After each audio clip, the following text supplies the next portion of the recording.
Hi everyone. If you can hear me clap once, I am so sick. I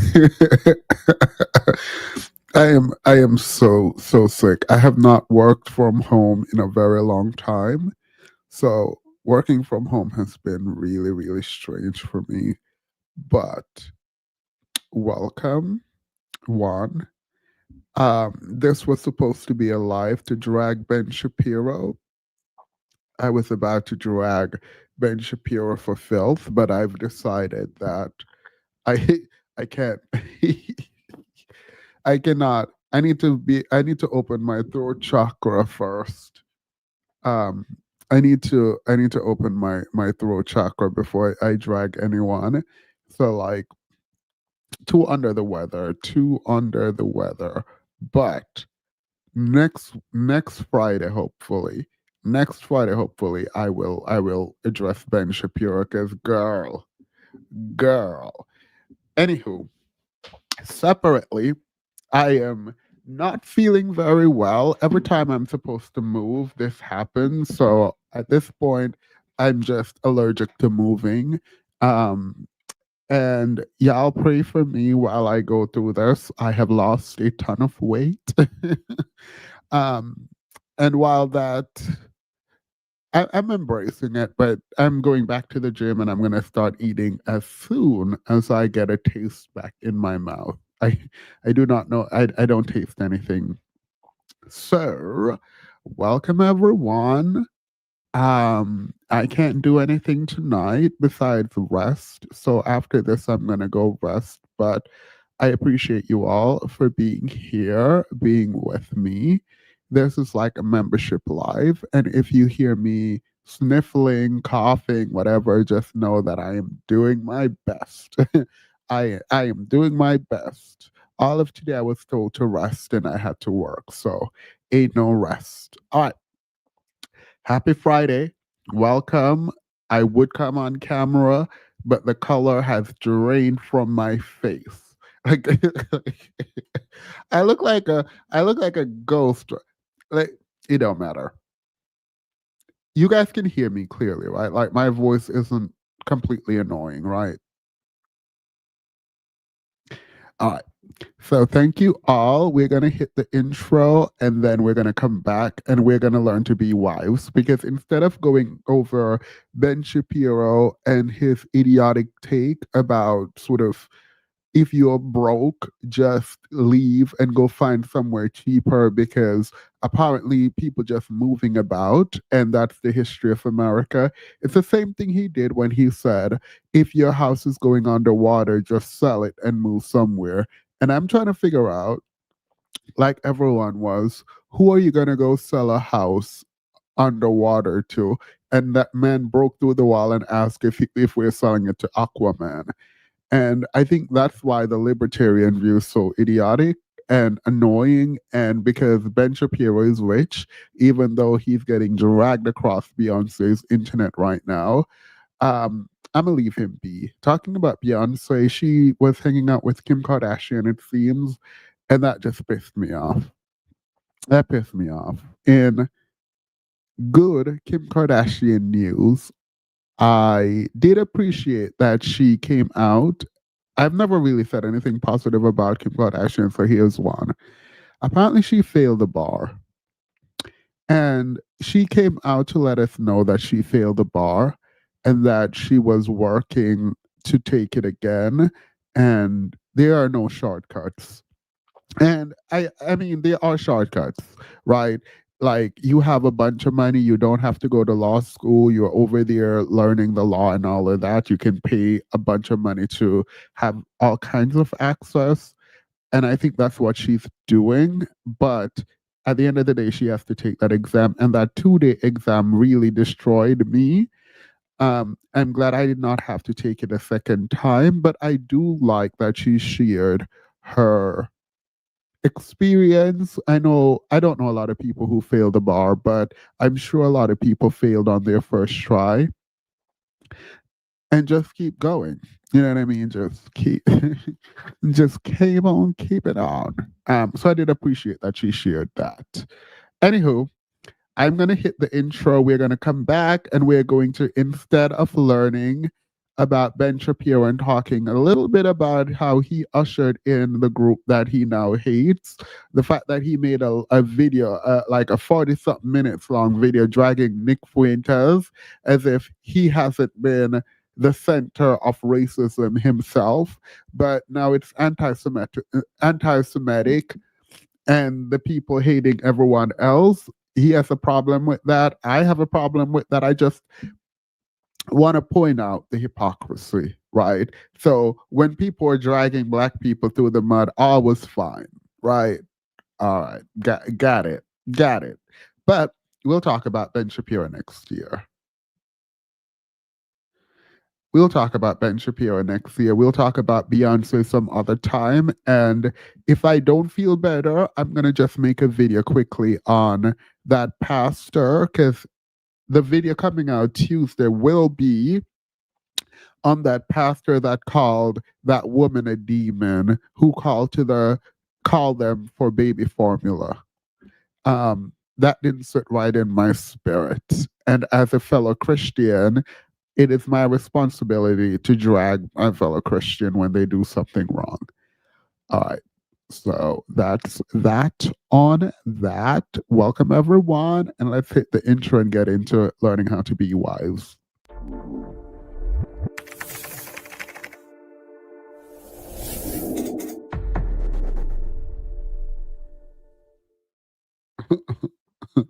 The title is killing. Girl, we gonna learn to be wise. What do you mean? We have to come together, stick together, and be wives together. So let's go to these people, because again, I'm sick and I'm just here to like have fun, kick it, chill, whatever you want to call it. And so we're going to talk today about being wives, and these men got two women on, and these women about to tell y'all how to be wives. And so that's that on that. That is that on that. Oh my God. Hey, Run and Tell. Hey, Maddie. Hey, Exclusively Exclusive. Hey, Eden. Hey. These backgrounds. You're currently married. You have a background where you were previously married and now divorced and dating. So I mean, such a great pair of two women here to start and have this conversation with. But before I get ahead of myself, I'm gonna let Ryan tell the people what we got going on so we can get to this conversation. So guys, anybody tuning in on Facebook, because you know what's crazy. So I went out to Morehouse Spelman Homecoming. Yeah. And it was people that's like, yo, I see y'all show and I watch y'all show on Facebook. I had to address them. Because if you watch on Facebook, you only get the first 30 minutes. So please bring your butts over to YouTube to make sure you join the chat. Yes. Also, guys, I want you to do this for us. I'm going to be dropping a link just shortly. It's an email list. We are trying to gather as much of you guys' contact information as possible, because like we told y'all, we are going to be doing an in-person event, and we want to make sure that you stay ahead of the game and abreast of exactly what we're doing. Outside of that, we only ask that you hit the like button, not the hearts that's on the side on the chat, but actually exit out the chat. Take a look right under the video where you see the play button and the pause button, and make sure you click that thumbs up, because as many people as you share that with or click that, as many people as YouTube is actually going to share the video with. And we need that. Yes, y'all. So go ahead, click that like button right now. That's the thumbs up, so we can get this thing spread and rocking. But let's get to this wonderful conversation with our guests, because let's start here. We typically talk, we got a wide range of listeners. Some of our listeners go from their 30s, 40s, 50s, and we even have a growing group of listeners in their 60s. So we're going to talk to a few of them here in this conversation, because I want to know, and I want to ask you ladies this, because is dating, or put like this, actually, is marriage, should marriage be the primary goal for dating? And does your answer change for different, women in different age groups? I'm curious to know that. We can start with you, SB. Ooh. I would say yes. But again, different age groups, then it would change. It would change a little bit. Yeah, the older you get, you may just want some companionship. It may not be a need to actually get married and to join, assets or what have you. So the older you get, I would think it would be more for companionship. But if you're younger, you want to have kids, you need to have a husband. Absolutely. Okay, so before we get to Anita, I'm very curious about that, because I remember. All right. If you're younger, they're going to tell us how to get husbands, I'm assuming. But if you're younger and you want to have children, you need to get a husband. I don't know if biologically she means you need a husband. I am not sure. Let me stop. I'm not sure what she means by you. You definitely don't need a husband, but I'm assuming based on her religion, she's saying, marry before you carry. Marry before you carry. Now, what kind of husband you need? Why would they tell you that? You just need any husband will do. Your husband, someone else's husband. Ah, This is my grandma's sister, so my aunt, right? I remember, I'm just overhearing conversations around Thanksgiving, holiday time, and they talking about my aunt's friend. Okay. And I remember being young, and I just remember thinking, what? Like they was mentioning it different, and I kept thinking, like, what does this mean? Like I see him come around the holidays, I see him bring his name up, every now and then, and they have this level of reverence for him, but he wasn't really in the family. He was just known as my auntie's friend. So even to this day, I'm still very confused about what kind of friend this is. So what is that companionship like? Does this mean that they're having sex? Are they just holding hands every now and then? Like, what does it mean when a older or more seasoned woman has this man that's just been around forever without anybody committing per se? Okay, so you see that a little different. I see it. I was more thinking about a woman that is older actually meeting someone. Okay. A man that's been around a long time. I hate to say that's probably someone as his husband.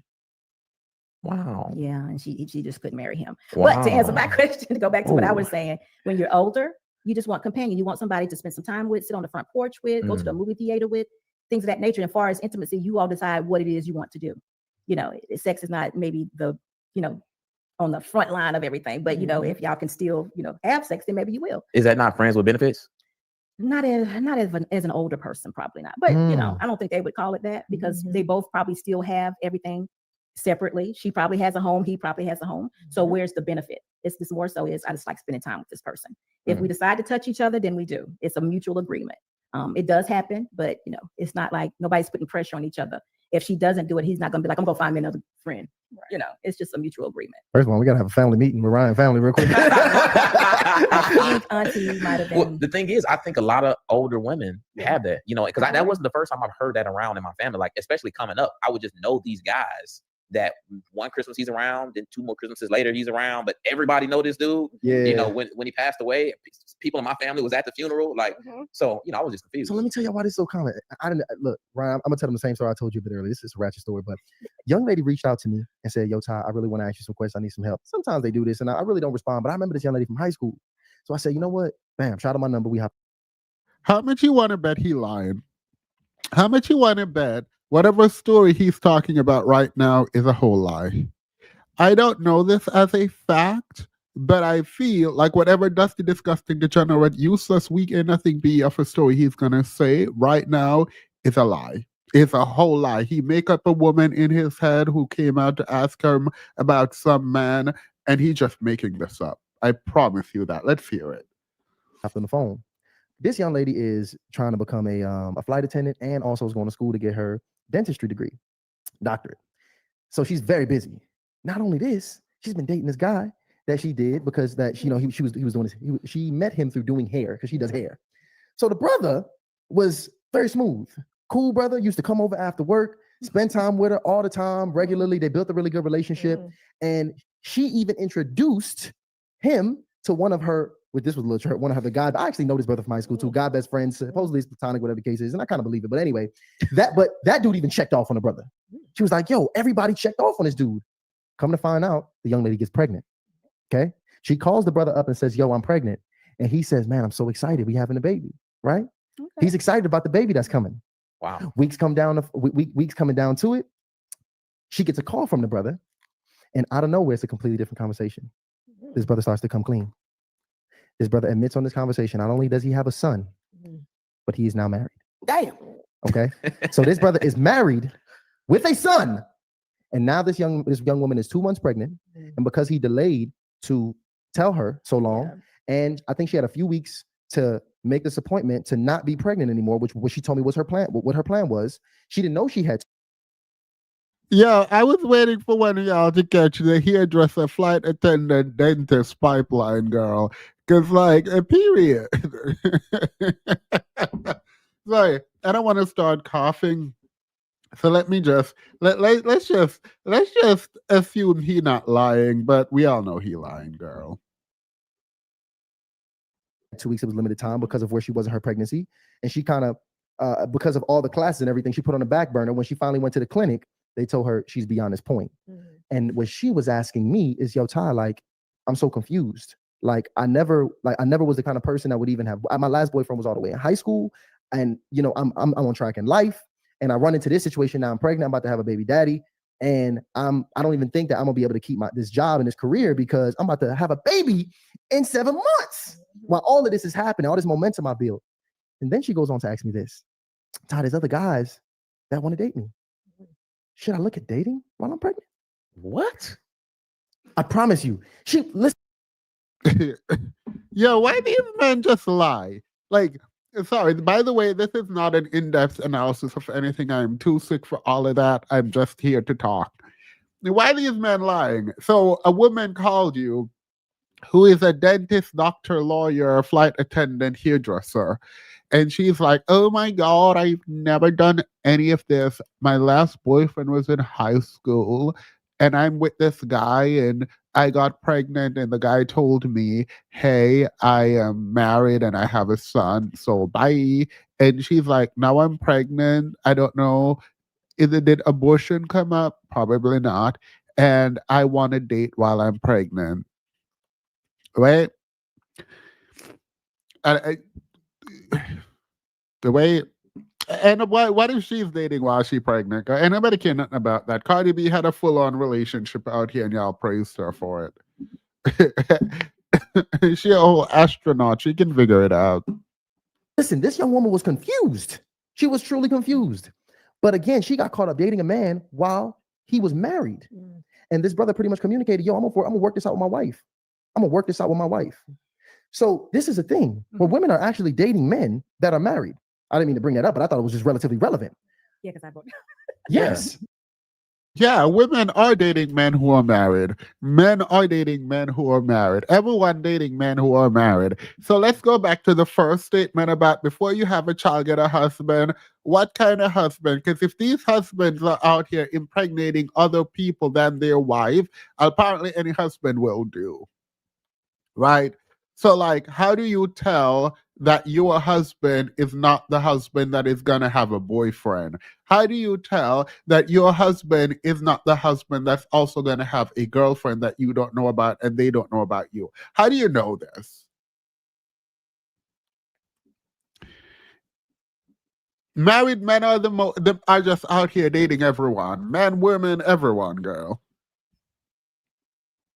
This is, man, yo, that's crazy. That is very crazy. Very crazy. Blessings. I hope you're watching this. This is for you because I told you I was going to take care of you in one of these episodes. I told her that because I told her we never talked about this. I want to ask you this.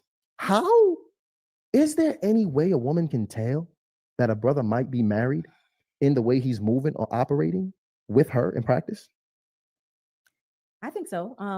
If he's actually currently married and living within that marriage, you know, that after hour thing, showing up sometimes and can't talk all the time, you know, got to call me at certain times of the day. You know, you're not able to go to his home. We have to go to hotels or different things of that nature. I think that is all means something. You got somebody significant somewhere. But if they're separated, I don't think that you may not be able to tell if he's married. If the husband and wife are separated, you may not be able to tell. But please tell Blessings, don't act in desperation. Okay. You know, just chill out for a minute. Just breathe. So, in other words, there is no way to tell if a man is married. If a man want to lie to you, they gonna lie to you. I don't know what this woman talking about. Like, no, it's not on you. It is not on the other woman. Please be safe. It's not on you to know if the man is married. It's on him to let you know he's married. I'm so stuffy. It's so disgusting. Because, you know, the situation could and will work itself out. So a woman should never date while she's pregnant, though. Just I want to know your. No. Anita, what you say? You over there shaking your head. It's not ethical, and it's immoral. Like, I think it's immoral and unethical. I am a big proponent of the background check. I've never dated a man that I did not run a background check on. So wow. What is immoral about dating while you're pregnant? I'm confused. I thought Sexy Red or whatever her name said her baby need a poppy. I thought might as well situate things before the child get here. Like an actual government or like with his permission or just like on the low? No, just on the low. Now, once we're dating, I let him know, hey, I ran this background check. And She's from she over there close to DC, you know, close to Pentagon. You know, she got to get the background check Yeah. going. I mean, you running background checks on these brothers. oh yes, Is the Instagram not good enough? no, No. not even close. But depending on what I find out. So one gentleman, this was maybe 8 years ago, ran the background check, found out he had 5 children by 5 different women. And 2 of those women had Slayer. two of those women had filed like a domestic violence Oh, charge wow. against him. And so we were maybe 2 months into dating and, you know, nothing had happened, but we went out to dinner and I let him know. Yeah, I ran this. Someone said Instagram. These men are trash interviewers, absolute trash. I think they think that if they're not the smartest, like as a starting point, but they lose all comprehension skill and all knowledge of the world when they interview people. So the reaction where they're like, oh my God, you can't just see in Instagram, are women doing that? These are things they should have known already. And so it makes them look even dumber, right? When they engage with people, it does not allow for a good conversation. They're not very thoughtful. They're not very useful. This is something that I've been wondering about them specifically. I don't know how they have this bigger platform because they don't offer much to any kind of conversation. And I do think there is this like, I am a straight man, I am Christian, and we're going to vaguely talk about Christianity that women like. And it's a very painful thing to watch because these women, they're going to go on to talk about some other foolishness because I skipped through. But it is really fascinating to me that these 2 men can build a platform on the backs of women by not giving anything at all. Like legit not giving anything. Like when I say I find them to be the most useless of useless, I mean that with everything in me.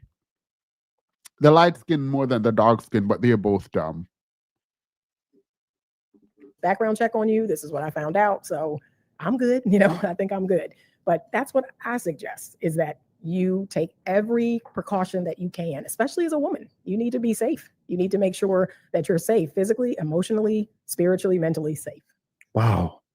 And if she's pregnant, that young lady you mentioned, Yeah. she's got some emotional safety to work out. Oh my goodness. And you know, the thing about it is, man, she's like a past foster child. So like she really had to fight for everything. Like that's what she was explaining to me. Like she was like, I'm a hustler, I do care. I'm about to get this, I'm about to get this degree. And like I've always been putting myself in a position. Yo, he forgot what degree he said. It's fine, sir. Just add random more degrees because we don't believe you. Just say she's a coal miner at this point. Okay, she was a foster care. She's a hairdresser. She's a pilot. She's a dentist. She's a surgeon. Just name all of them. Ain't nobody caring about none of that. Position of security because I value security so much because I never had it, and now I end up in this vulnerable position in life.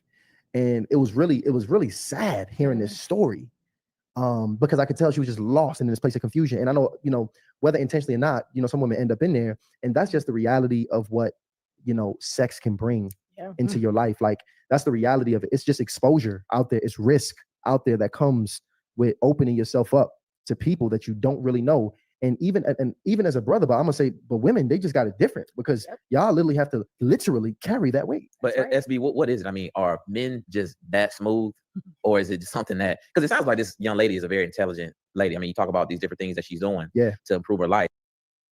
Mind you, are men just that smooth when in the beginning of the story, he said everyone liked this guy. This guy met her family and everyone thought this guy was amazing until she got pregnant and the guy was like, yep, I am married with a child and I'm not leaving my wife. Goodbye. Right? So apparently he didn't just trick her, he tricked everyone who knew her and them. But go off, ask your question, and then let's hear Tweedledee answer. But at the same time, she's got taken advantage of. What and is that him even taking advantage of her? Or is It that was just deception. her It was being- deception. Okay. He wasn't honest. So it was deception. She didn't know he had a kid, and she didn't know she was married. She didn't know he was married. But going to what you're saying, even though she didn't know, if she would have preserved herself, right? Yeah. She could have prevented this whole situation. Yeah. But to go back to what you were asked, if she had preserved herself, she could have Stop. Girl, put her on child support. Ain't nobody got time for none of this. Oh, if she preserved herself. How about if he didn't lie? So we gonna put it on the victim, the person who was honest and truthful in doing what they need to do. You gonna put it on them, say it's her fault. She should have preserved herself because chastity worked, right? For everyone else. Right? That's what we gonna do. I can't stand these people. Actually can't stand. Hey London Link, like, share, subscribe. By the way, if I sound like trash, please drop a 1. Because if I am sounding horrible, I might just make this members only. Because the way my voice is not voicing, it's not my problem.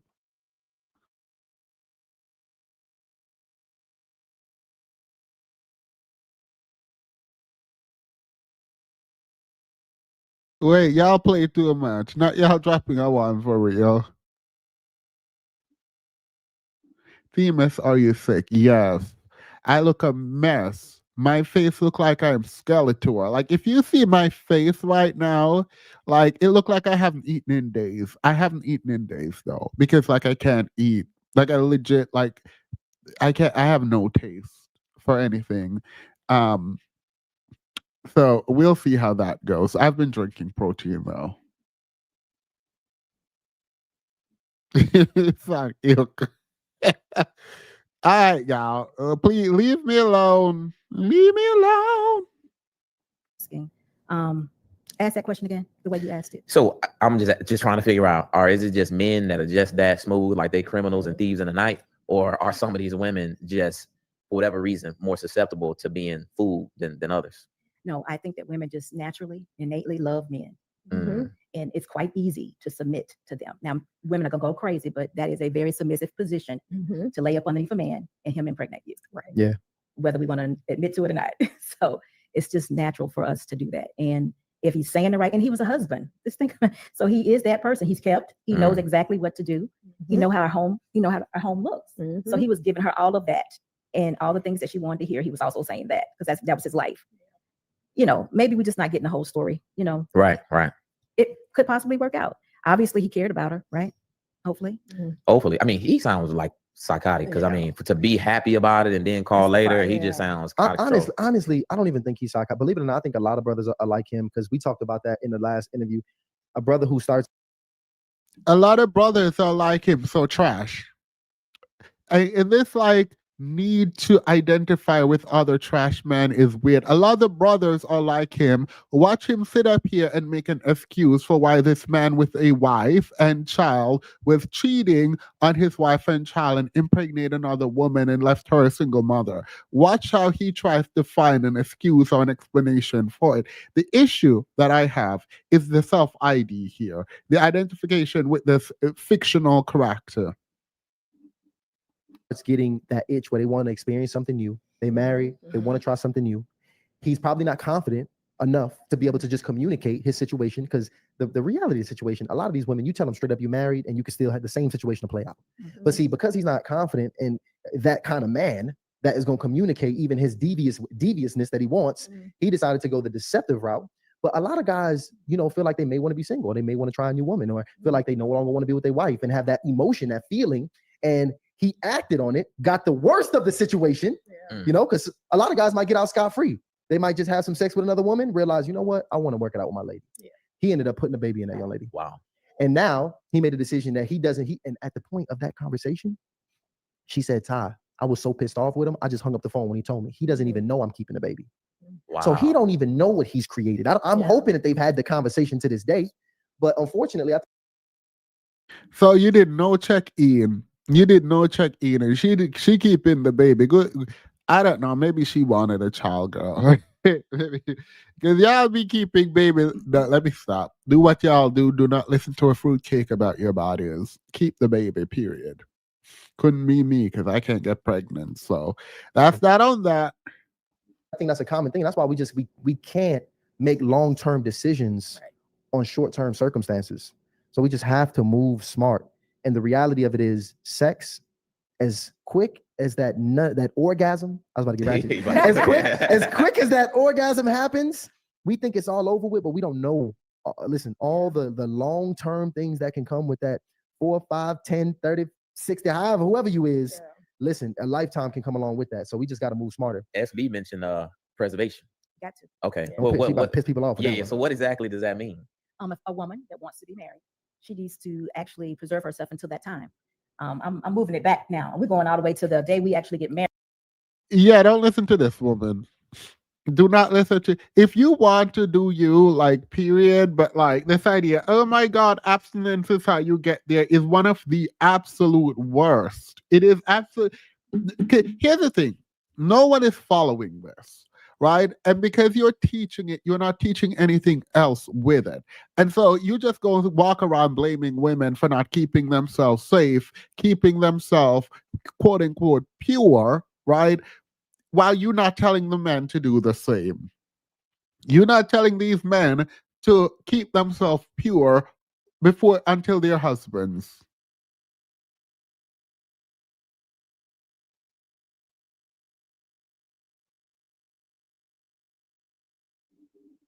Married, right? Which used to be, I should say. We'll have sex on that day. And it doesn't matter if you've already had sex before. If you want to be a wife, you need to align yourself with what the Creator says it looks like. Not true. Many people who have had a lot of sex do become wives. So you're a liar. The truth is not in you. the truth ain't in you.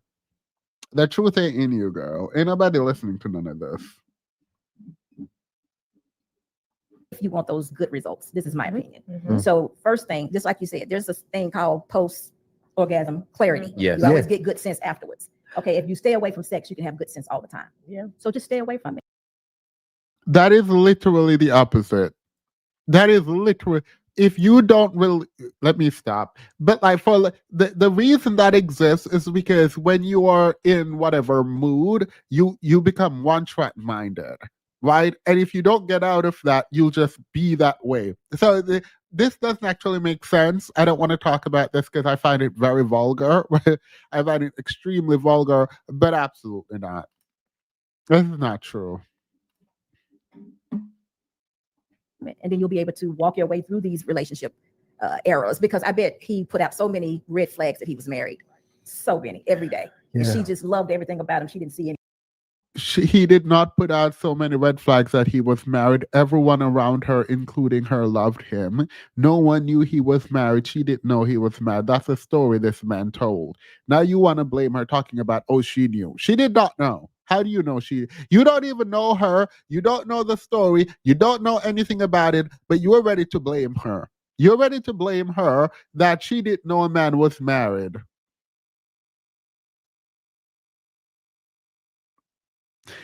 So these men, like, the story you were told is that this man was deceptive. The story you were told is that this man lied. The story you were told is that everyone loved this man because he seemed like a great match for her. That's the story you were just told. But you were like, oh, she knew. How? How does she know?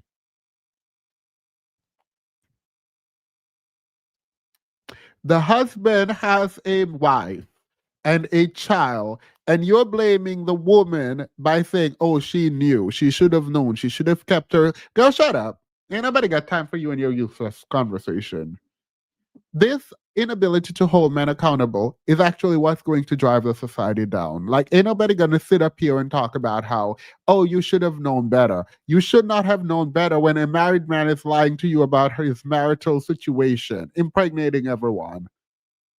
Like, how is that even a part of the conversation at all? Like, who sits there and says, you know who I'm going to blame? I'm going to blame this woman who didn't know he was married. I'm going to say she should have known. She probably did know, and she should have stopped the married man from cheating on his wife. Hairdresser, dentist, rodeo clown, Jezebel. Do not forget Pilate. Any of it. So she missed all of it because he probably was good in bed. It's probably 10 to 12 years difference in age between them. Probably 10 to 20 difference. I got to double check. I didn't ask I that. bet there is. Oh, I'm sure he's older than her. man. Yeah, I'm sure. Oh. He really finessed her.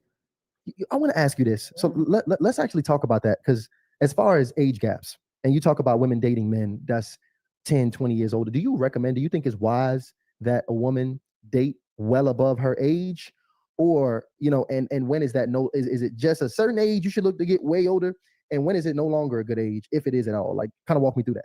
In my opinion, I think a woman is always going to date, or would like to date a man older. It's 6 years between me and my husband. Okay. I would go up to 12, but I wouldn't go any further. But that's just my opinion. I think 12 years difference is the max. Okay. I like that. 6 to 12. 6 to 12 years. Mhm. Okay, what's your thoughts on that one? I say 7 years that women should, and I think I got that from the Nation of Islam. Yeah, he said 7 7 years. times, Yeah, yeah, I it's think true. that's At this point, they're just making stuff up. At this point, they're just making stuff up. And who asked this question? Girl, I don't care who you marry, why you marry them. Ain't nobody got time. Once you're of age, ain't nobody got time for none of this. Like, oh my God, how much older? Like, just trash. These people are so useless to me. The interviewers, like, that makes sense to me. I have a 20-year-old daughter, and if she brought home a man that was 27, I would say, okay. What if he was 30? Oh, now we're pushing it. I do understand that. I do understand that. Okay. Yeah. So but why is that though? Like, is it outside of just the aesthetics of it? What's the real benefit of you saying you want to date a brother 7 years older and 6 years older than you? Here's the truth. We're trying to outrun the hoe phase. That's what we're really trying to do. A man is going to be in his hoe phase if he's the same age as you. So we're trying to shoot past that in hopes of he's on the tail end of his hoe phase, and now we're getting him. 27 is his whole face still. so women should be pure. Women should keep it. Women should not sleep with people until marriage. But you're just not talking about men preserving themselves. You're just, as a fact, de facto, men will have an HOE phase. According to Young Miami, WHORE without the W. Period. So male immorality is okay. They can go around and have these phases, but women should keep themselves pure. Question, who are they supposed to have these phases with? Women or each other? Because like this doesn't even make sense. This setup is weird. This setup allows men to run amok and women to actually have to well, I guess you could just lie. Just lie to them.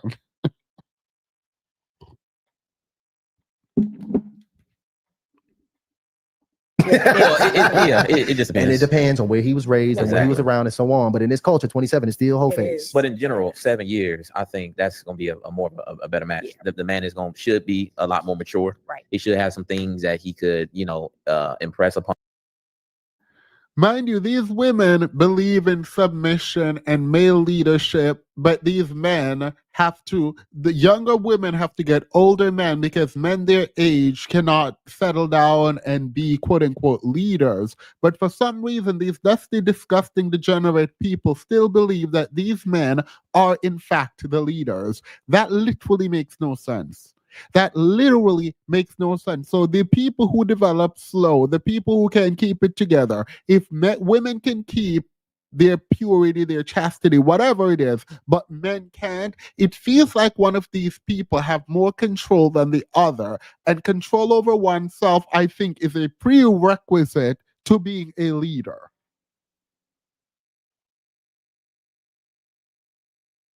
Ain't nobody got time for these people. On a young lady, some knowledge, some experiences. And I do think because we talk to women our age, and usually the women our age, they're like, no, I'm not finna date no older dude because of sex, because of all kind of stuff they say. They saying, yeah, the sex is number one, That's number actually. one. The sex thing is number one, but it's like, you 35 years old, these 45-year-old men, like you the young thing. Yeah. And they loving you, they ready for you. Yeah. And they ready to really get a life to you. Mhm. Whereas 35 is, I don't think the 35-year-old men are looking at 35-year-old women the same, just to be honest with you. Nope. Just I've had some conversations in private. Yeah. And these men, they're not really looking at women their age, they're looking at younger. Yeah, we know. You said it. So I told someone to send me the video with this one talking about he wants a younger girl that he can mold and make into whatever he wants to make her into. Don't hide the part about controlling and manipulating that you want in quote unquote younger girl. Like, don't sit up there like, oh, I talk to other men. No, this is you. And if you, as a man, cannot date a woman your age, you are a problem. It's that simple.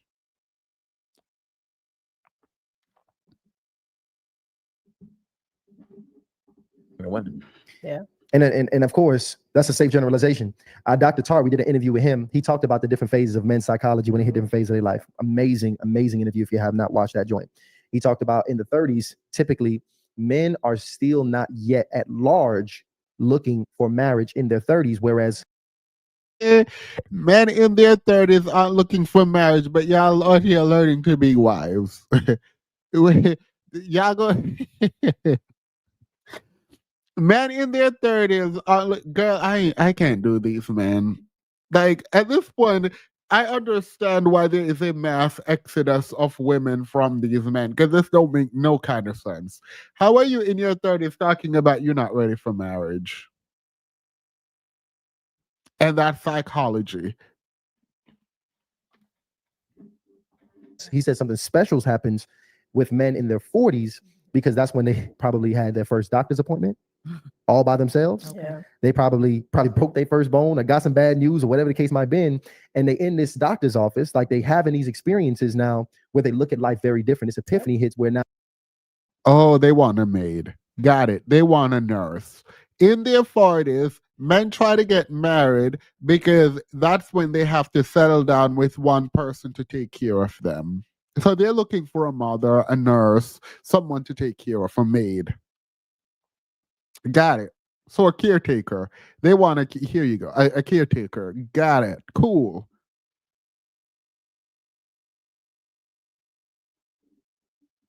Now they potentially see themselves dying alone, Yeah. being alone, and that mindset really starts to kick in.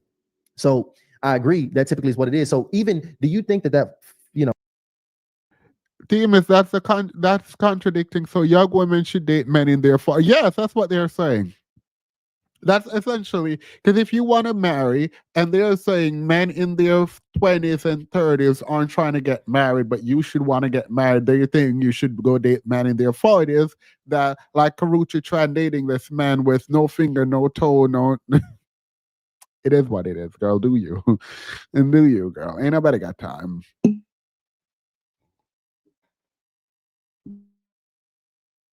6 to 7 year rule that applies regardless of where a woman is, like she should probably always shoot for that. Or if a woman is now in her 50s or in her 60s, is it now okay to potentially even date younger than you at that point? I never thought about dating younger than me, so I would say no. It would just me. The 6 to 7 would start at 30 for the man. So it would be, he would have to be 30. The maturity level of a 30-year-old man is totally different from a 27-year-old. So even me putting that 6 to 7 year on them starts at 30. So if I was, you get what I'm saying? I'm 25, my husband was 31, you know what I'm saying? That works, but I wouldn't have been 20 and my husband would have been 27. That still wouldn't have been good enough for me.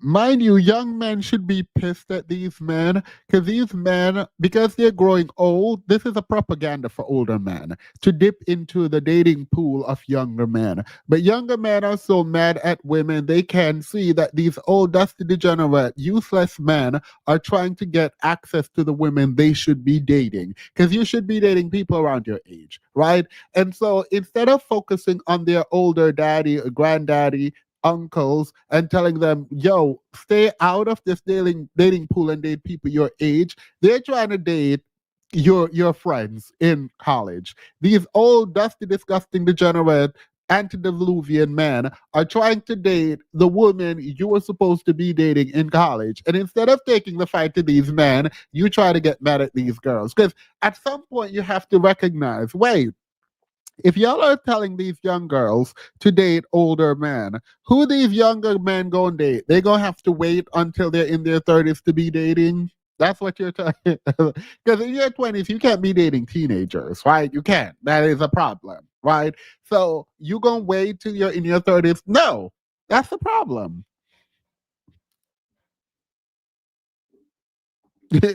Yeah, males are really competing with their fathers for their classmates. And the reason they give is because men are useless and can't develop by the time they're 30. That's insane. Like all of this is essentially an indictment on men.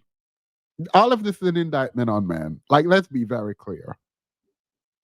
Still wouldn't have wanted to marry him until he was 30. So after 30. I think that men mature a lot at 30 and over. But to get older, Men mature a lot at 30. Did you not hear this man tell you that these men don't want to get married and they're still immature at 30? Until they get their first doctor's visit, they're not planning to get married. Like, what part of the conversation did it miss you? Like, I'm trying to understand why you don't understand what's happening. These men aren't maturing. I don't know. Now it's I don't women. know. We got it's so funny. So we get all kind of messages now. And one of the messages that we've been getting is about, women, the older women. They're like, hey, look at me, look at my young man. And y'all need to talk about how we can have a successful relationship because I love this young man I got. And it's funny because me and Tashawn, we be looking. And it it just looks like the younger men that they're dating, they need guidance. That's what it looks like. They need that situation. It look like, yeah. As a they matter need of help. fact, would you, Anita, in this point in your life too, would you consider a man who's younger than you? And if so, how much younger would you really consider? So I've only dated one man in my entire life who was older, and he was 4 years older. So all this talk, she annoys me now. All this talk about how women should date older. You've only dated one person older than you, and you've only dated younger than you. So where was all this energy when you're telling women that they should be dating up 7 years over, 10 years over, 15 years older? You have not been dating older. You've been dating younger. Ain't nobody gonna call her out on this. So no one is about to call her out on the fact that she was telling people to date older while she's just dating younger. Because quite as it's kept, a lot of older women do not like older men. Because while, let's just say, I can't say this on here.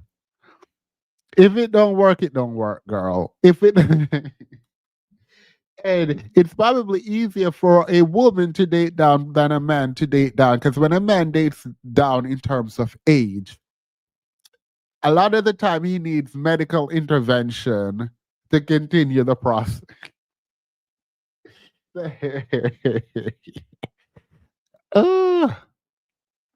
Men I have dated, including the man I married, was younger. How much younger? 10 years, 12 years. Wow. Damn. So Wow. Okay, why did she shy away from this and why didn't she insult that? Because like men love to hear, a lot of men like to hear that women should date older because we all will age, right? So if they say your value is when you're young, your value depreciates over time, right? They increase their value over time. So they like hearing that the older you are, the better for men. That's why they lean so heavily into it. And a lot of women should take their power back and be like, yeah, no, I date young men. I don't I don't date older men. Absolutely not. If you're older and I'm dating you, it's because you got money. Point blank, period. Ain't no ifs, ands, or buts. Like, we're not playing these games. My grandmother told me old men have work. So why is it? Because do you just generally preference younger guys? Is that what it is? I mean, I have a youthful spirit, and Yeah, sure, girl. Anyway, why are they questioning her? It was all good when people are like, oh, you should date older men. Everyone is giving stats about older men. Now she's like, I date younger men. And that's the problem.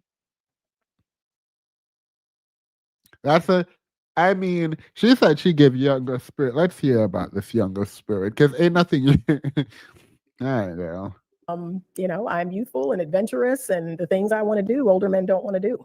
I want to work out 5 days a week, and I want to, climb Mount Kilimanjaro, and I want to jet ski, and I want to parachute, and I want to do adventurous things. And a lot of older men don't want to do that.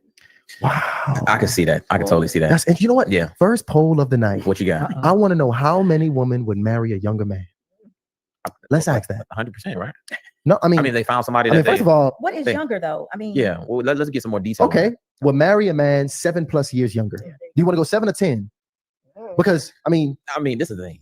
If it's about if assuming they love the person, I think it should be 100%. I mean, somebody love you, you think they'll be and 100%? if they're willing to marry you and they love you, Somebody and they just put take care of you. never in the chat. I guess we can see. We can see. I mean, Let's put it in the the thing chat. is, Let's it's a put it in lot the of it's poll. a lot of single women that's looking for long-term relationships. I figure if you find somebody that love you, Let's that's- go. yeah, but men control relationships. Mhm. So he would have to want to be with her. Are you dumb? Men do not control relationship. If men control relationship, they could date anyone they want. Men do not control relationships. Stop saying that foolishness. Like, I hate when people talk like this. Men control. No, they don't. No, they do not. Men do not control relationships. Like, I get this essence of what is being said, but it's stupid. Men control relationship. They have to want to be with you. So you don't have to want to be with them. You don't want to have women don't have to want to be with men for there to be a relationship. A man can just walk out and be like, I want to be with her, and y'all are in a relationship regardless of how she feels. This is so dumb. long-term. Yeah, a marriage. He Mhm. would have to ask her. Women control sex. Yep. Men control relationships. So Women do not control sex. That's also dumb. That is also dumb. If that were true, all of the women who've ever propositioned me to whatever, I would like they don't. I control my body too. Men control their bodies. Like, what are you doing? This is dumb. This is stupid. Like, they just walked into the manosphere and took the talking points and left with it without even thinking about it. Like, men control marriage and women control sex. No.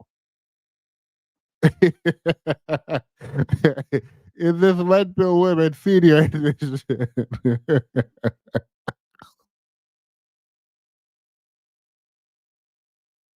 he would actually have to want this older woman in order to make it happen.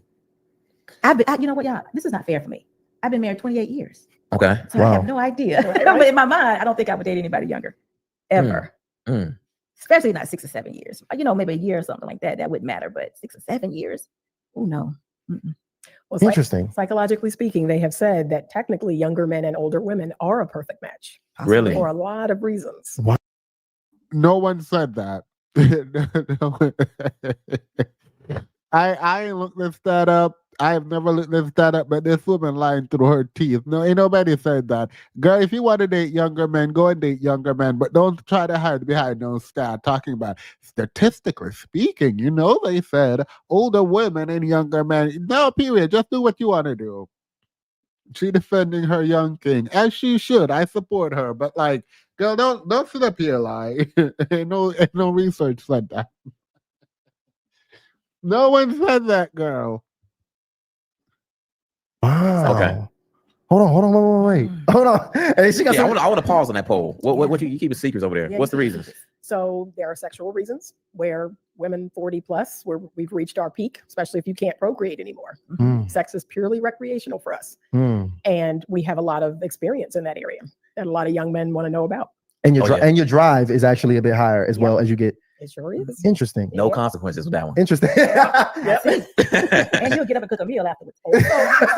No, this is the thing. In terms of dating, depends on funny. It depends on what it is. I mean, I can totally see that. I can see I that. can totally see I that. can totally see that. And Less you know, drama. yeah. There's less drama. We have our lives together. We have our homes and our 401ks, and we are very stable. We bring less drama. It's like, oh, okay, you coming back next week? Great. But I mean, what so- about- Wait. What? You coming back next week? It don't sound like y'all married. It don't sound like. All right, girl. This woman's stressing me out. This woman. This don't sound too godly to me. This don't sound very godly to me. I mean, I'm not. I don't care, but this don't sound godly to me.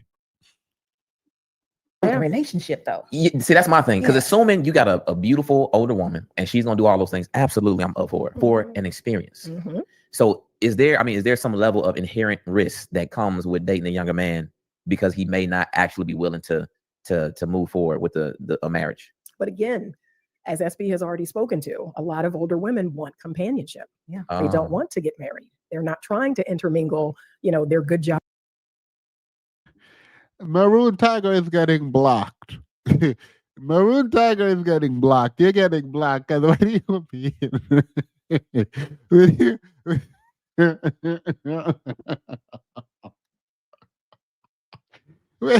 When you mean a lot of YouTubers are thirsty for clout, even ones that are geriatric. Girl, you're out of pocket, sir. You're out of pocket. You're out of pocket. You know, reason. Their pension or everything that they've acquired. They want companionship. And a young man is like, okay. Give us an age range. What are we talking about? So I'm 55. That would look like the youngest man I dated recently was 44. He was 44. So 44, 45, maybe 50. Hey, 40. She's lying. She's lying. This is a whole lie. I'm not saying she's lying about the age of the last man she dated. The way she says younger and the way she engages with younger throughout this conversation, she meant to say in their 30s and 20s. You're not about to convince me this woman, it doesn't mean 20s and 30s after her divorce. She played too much. I think she knew she was going to be judged, and so she backed out of the age and made it something that was quote unquote socially acceptable. I think that's what happened. I think that's what just happened. And I wish she hadn't. I would have defended her. I'd have defended her. 35-year-old brother, y'all better drop your IG in this joint right now. I'm telling you. She said she work out 5 days a week. And I want to kind of take it here too to transition a bit for us in this conversation, because I think it's important when we talked about the concept of marriage. By the way, that was all unplanned and so perfect at the same time. But we were talking about marriage and wanting and desiring marriage, because it's been this here. I hear this mindset out here too sometimes. I hear women say things like, I don't want marriage. Mm-hmm. I hear women say that. And I have my philosophy on where that idea might come from. But just in general, what do you think if you hear a woman in particular say that she does not want marriage for herself? What do you take from that, SB? I take from that she's independent and she's smart. That if a marriage comes and it's good, then it's great. But if you're focused on marriage, it's hard sometimes to decipher what a good marriage is, because you want a marriage so badly that you are compromising on kinds of things to get in a marriage. So I like when people like, I don't need a marriage, but if it comes, it comes. I don't care nothing about none of that. I'm a strong, independent woman, and I don't need no man. Bad relationships in the past, because I think everybody wants I can't see someone turning down a man that treats them good, that loves, cares for them, respects them. It's just wanting to be one with them, sincerely, a good relationship. I can't see a woman turning that down. So I would think it would just come from having bad relationships, some past traumas that you didn't cancel yourself out of, or something of that nature. I just can't see a woman turning a good man away for no reason. So they're really not choosing. It is a reason. She don't want him.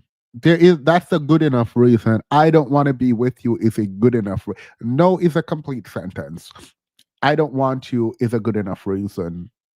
I don't care how good a man you are. If the woman don't want you, she don't want you. I thought you said men control relationship. Apparently they do not.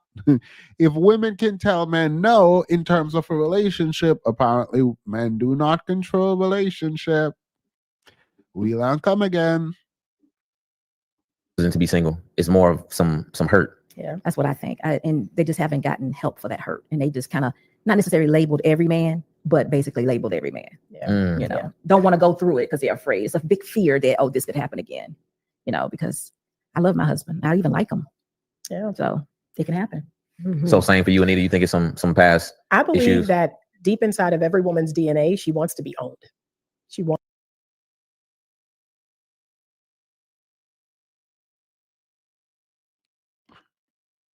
This is the problem with these church ladies, these church women.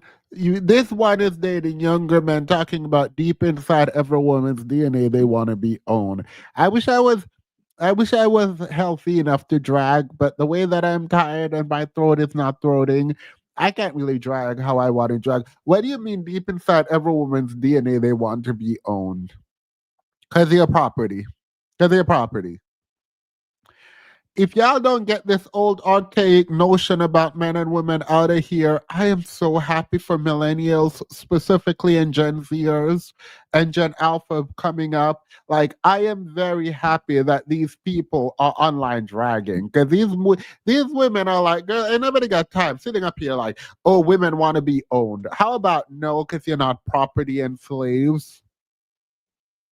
How about you want to be owned because you feel useless and incomplete and not human and not fully there? So you want to be owned. Most women do not want to be owned because they have autonomy and agency, and they would like to keep said autonomy and agency. Like, what do you mean? You want to be owned? Are you a dog? Are you a pet? She can't imagine it because she could break apart and spontaneously combust without one. Yeah, no, that's what it's giving. Like, if y'all are men, if y'all are pick-me's or whatever it is called, desperate for men, want attention, if you are in need of a man, if you worship men, say, I worship men. Don't sit up here and project that onto the general population of women, talking about, oh, deep inside every woman's DNA, they want to be, oh, no, girl, you dusty and degenerate. And get time. Like, what do you mean they want to be owned?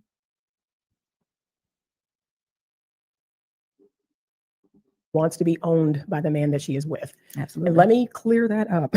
Oh, you don't have to. I Yeah, understand. she wants to. So it's like, this is how I explained it to a client of mine. So if there was a feral cat in the alleyway beside your building.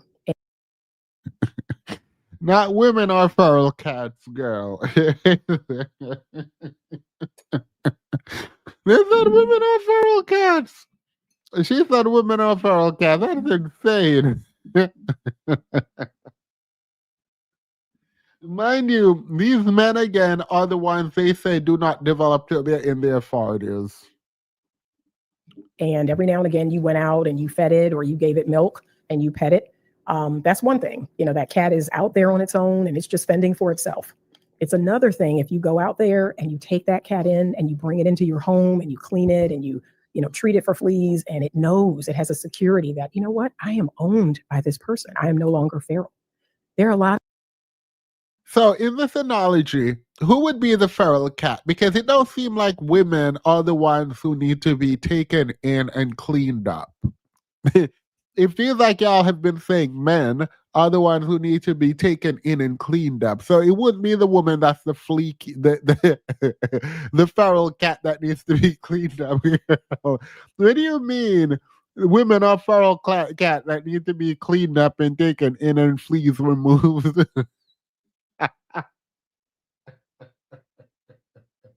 Wait,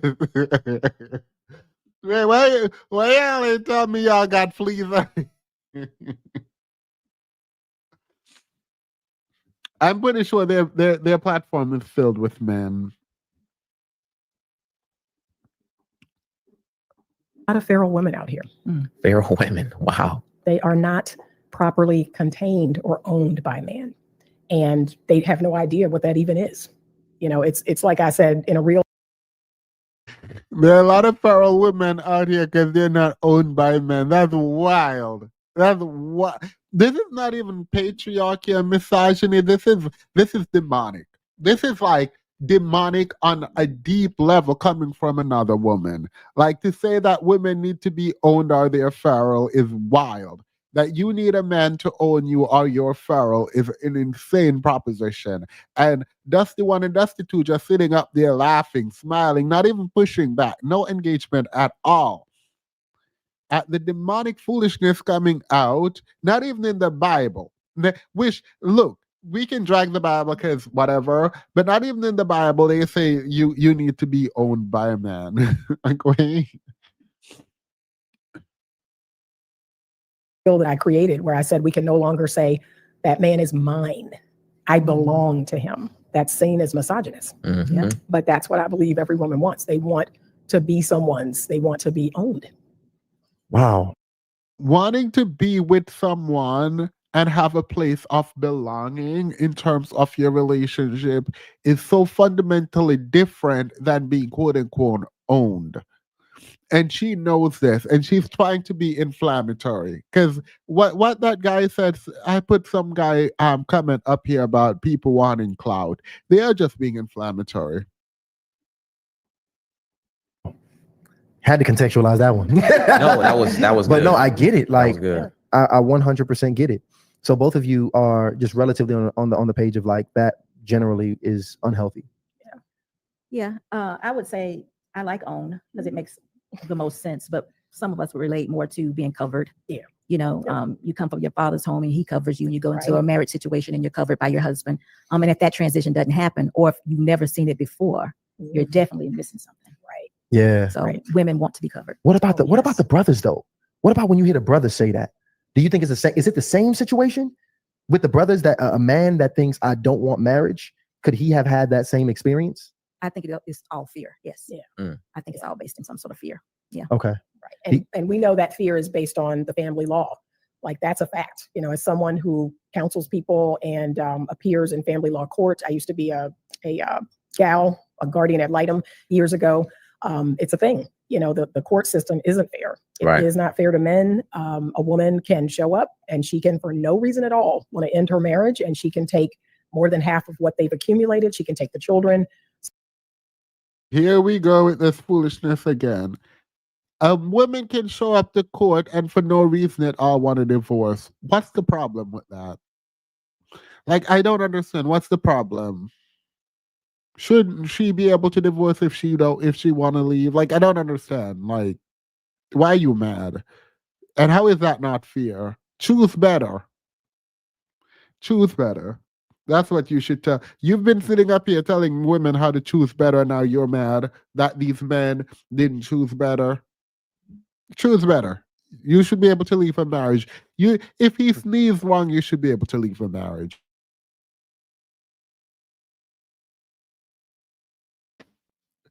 Do not sit up and have conversation with people about your rights and privileges in this world.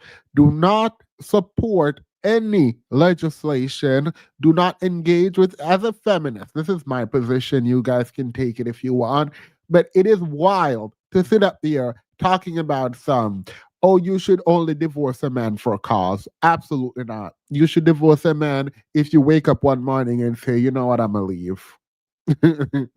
With no reason at all. Don't have to give just like irreconcilable differences. Ain't nobody trying to do none of that. Do not debate that with anyone. And for people who think that marriage is more important and more useful, then they can stay in their marriages, but do not restrict your rights and the rights of other people because of some subjective idea about some foolishness. That is dumb. If you want to be in a marriage forever when you're getting abused or whatever, then stay in your dusty marriage. When the man is cheating, I think that is abusive. Stay there. But you should not use you wanting to stay in your marriage to restrict other women from being able to leave their marriages for any reason. Oh, he sneezed wrong. I want to break up. And what about it? Whatever you want to do. Ain't nobody got time to be sitting up in a marriage talking about, oh, you should not leave a marriage. We're only going to do it for cause. No, ain't nobody got time. Please do not sit and play with your rights. Do not sit around and play with your rights. I'm telling you this, and I'm telling you it because I've seen how the political tides are shifting. And part of the conversation coming out of the right specifically is the idea that women should not have freedoms. And if y'all play too much with this trad wife foolishness, you will wake up one day in a world where you and your daughters do not have any rights, not the right to vote, not the right to engage in political discourse outside of the home, not the right to leave your marriage, even when they're being abusive.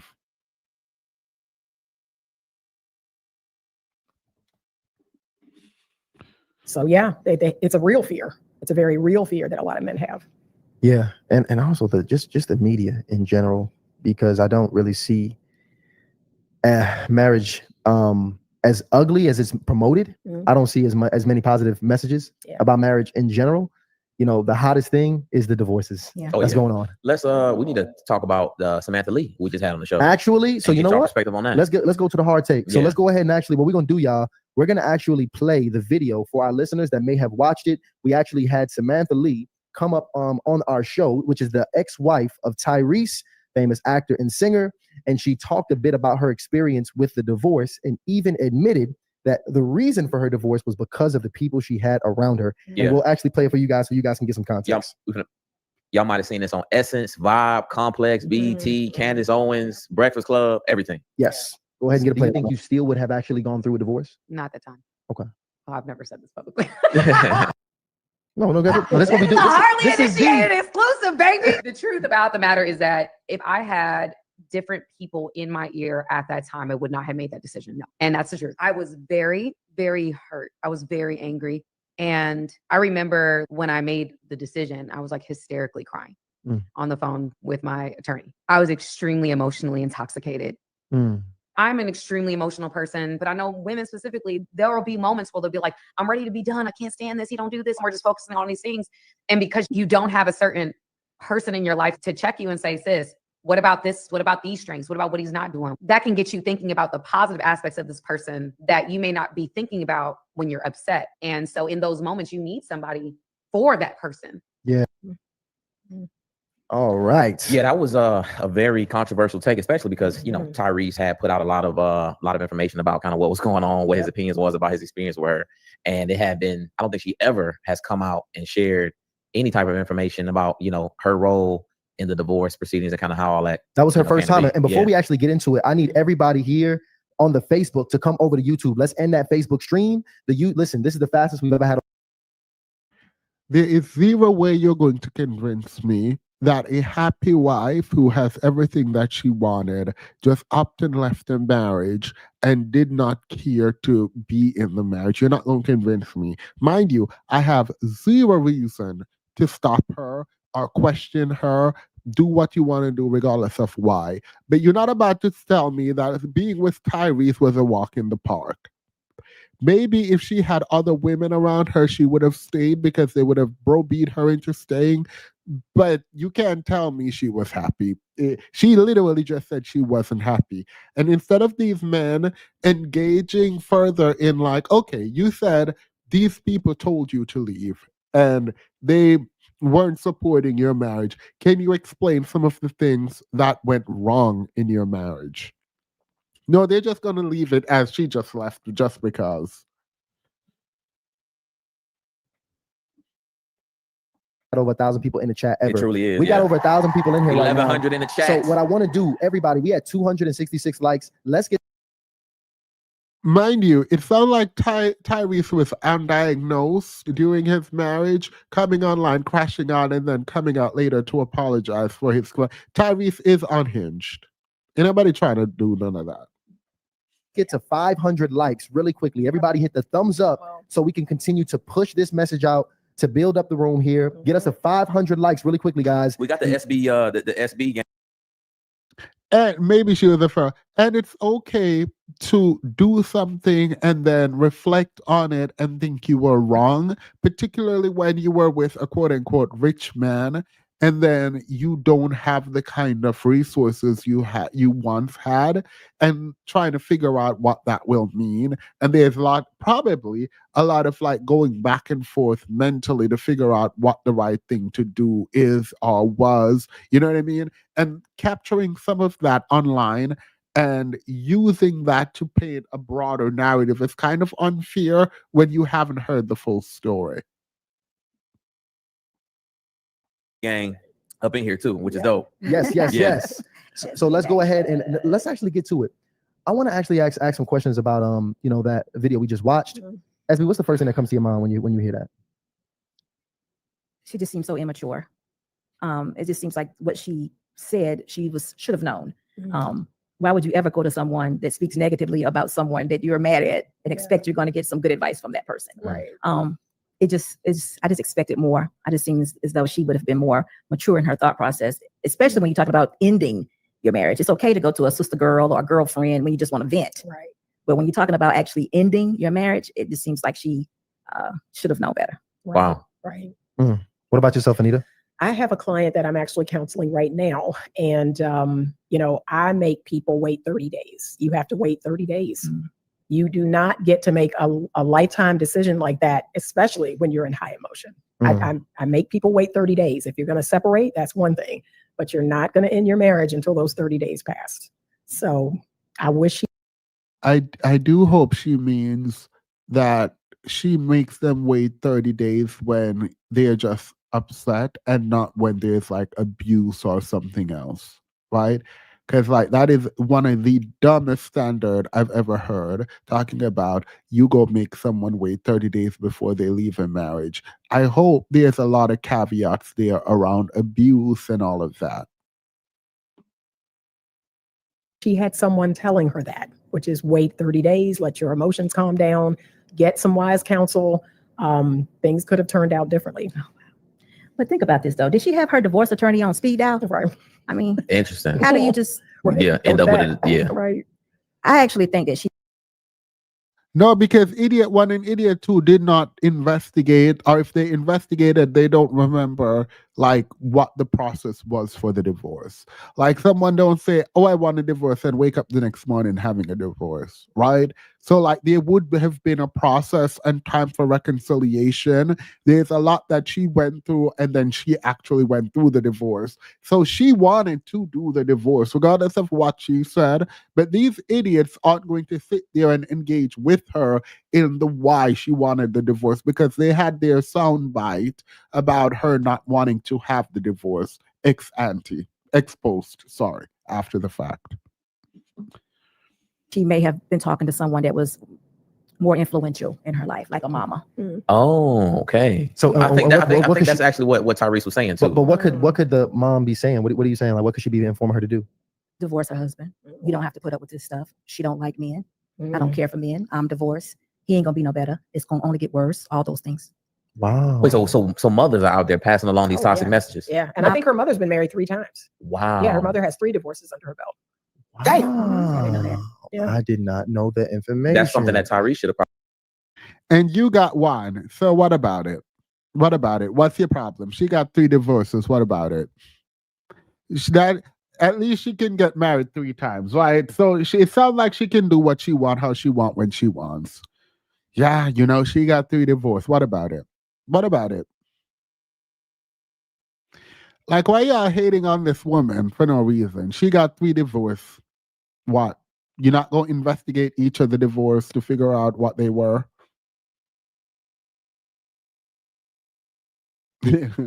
Why is that divorce woman talking? Just chirping. Like, let me stop. Probably looked at too, is what I'm thinking. So is that something that a guy should look at? Should a man look at the dating history of the mother to be able to evaluate the woman he's dealing with? You need to evaluate Wow. the whole family. Everything. Yeah, You need to know if there's yeah. diabetes, if Yep. there's a Please. Really, evaluate the whole family. Whole The family, you need to know if there's, You need to go to the family reunion. You need. All these men who don't have families, who literally come from a broken family, sitting up here talking about how they should evaluate other people, women. So imagine we have a level playing field, and the woman is like, if you didn't have a daddy, I ain't dating you. Half this population would not have. You know what? Maybe they should do it. Actually, now that I said it out loud, y'all do it. Men and women, y'all look into each other's life, and if they don't have mommies and daddies, then leave them. I'm down for it. Let's see who wins. You need to. if there's evidence of addiction around with somebody, a prostitute in their past, all of that needs All to of be it. just disclosed. Yep. If you decide to accept it, okay. But at least you go in with your eyes wide open Exactly. instead of going in and then find out all these things later on. Right. But the reason why I said mother is because my mom hated men due to her own relationship. Even though she was married to my father to death, she was a wife. She did everything she was supposed to do as far as cooking, cleaning. No matter what he did, his plate was made. But she did not like men. Their relationship was awful. So the thing Wow. is, we have men in the chat, just in. So we're not going to talk about that about women in terrible marriages trying to secure their man and make their place and take care of them, paying the half the bill. Like, we're not going to talk about that. You talk about submission and they just not happy. They hated him. Not going to talk about why.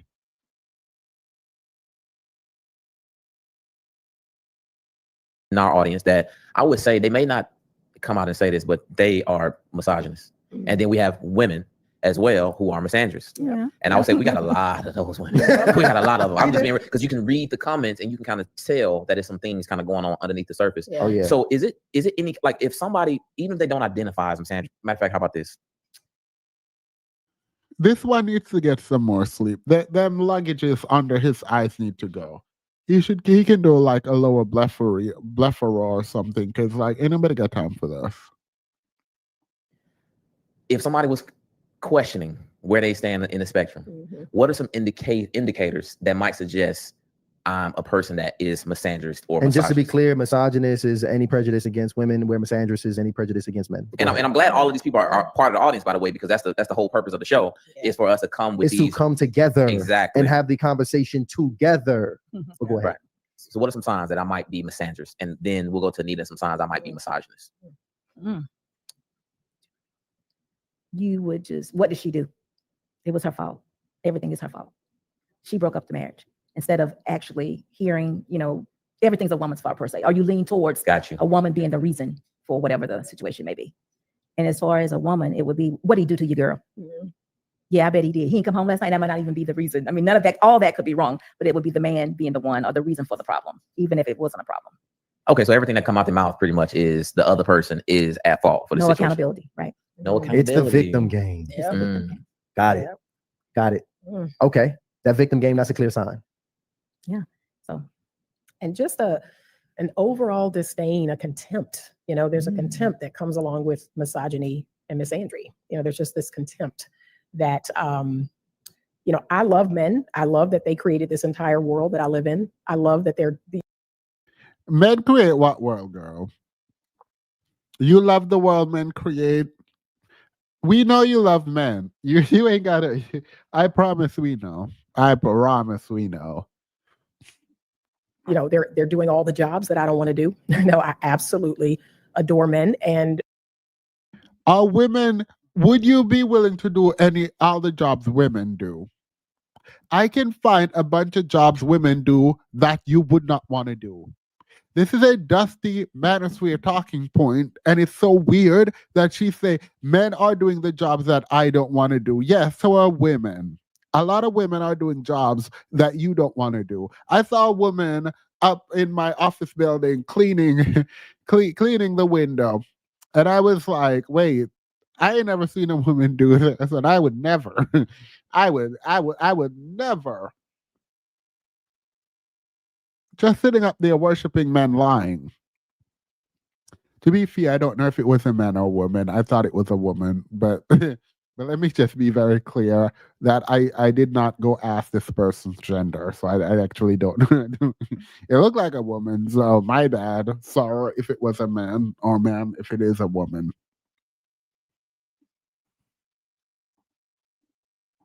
I said this last week on a live. If the world were ending, I want some kick-ass men on my team. I Absolutely. want some gun toters. I want Yeah, you're dumb.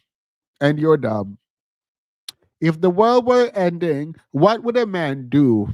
Because the world is ending. Can the man stop the world from ending? And if the world is ending and there's no law, you really think these men about to quote unquote protect you? You real all right, girl. Period. Period. We will never see this theory get tested, so good for you, girl. some jujitsu fighters or whatever. I want strong men on my team. I had a strong father. I want you to look at that. If there's no strong father in the picture, that's a big red flag. If the woman was raised by nothing but women, you got to look at that. There's definitely. Yo, all over Africa right now, random different countries, there were proposition to higher the age of marriage for these little girls. So there are these laws that allow little girls to be married off to old men, and these old men are online crying, Muslim men, crying about how this is against their religion and they should be able to marry who they want. And I'm sitting here I'm just sitting here like absolutely disgusted. These people, like for me, the idea that there is an innate sense to protect women and girls, it's not there. It's not there. It is pissing me off. I think it was Somalia. Thank you. I think it was Somalia.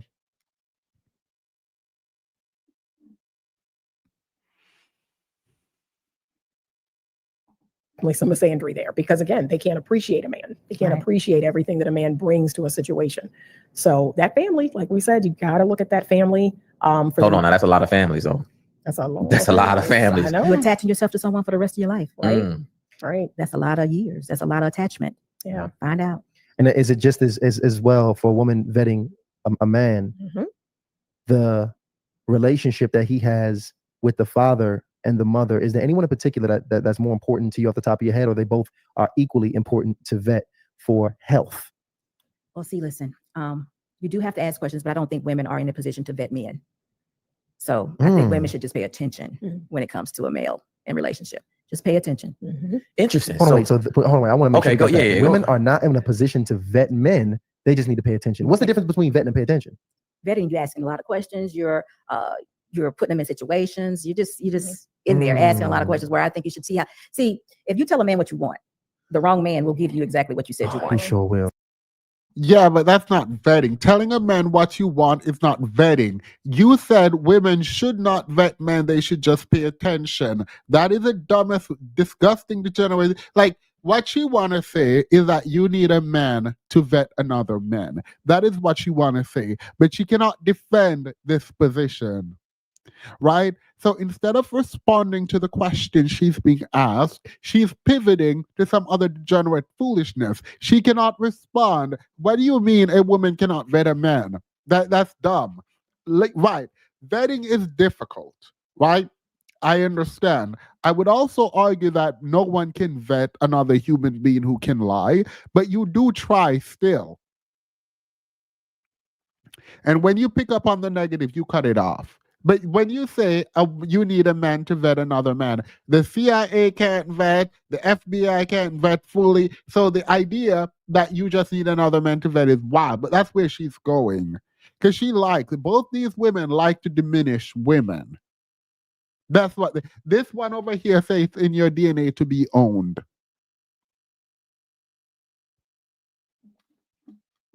So if you're asking questions and you saying, and he's asking you questions, what would you like? What kind of man do you want in your life? Mhm. He will become that man.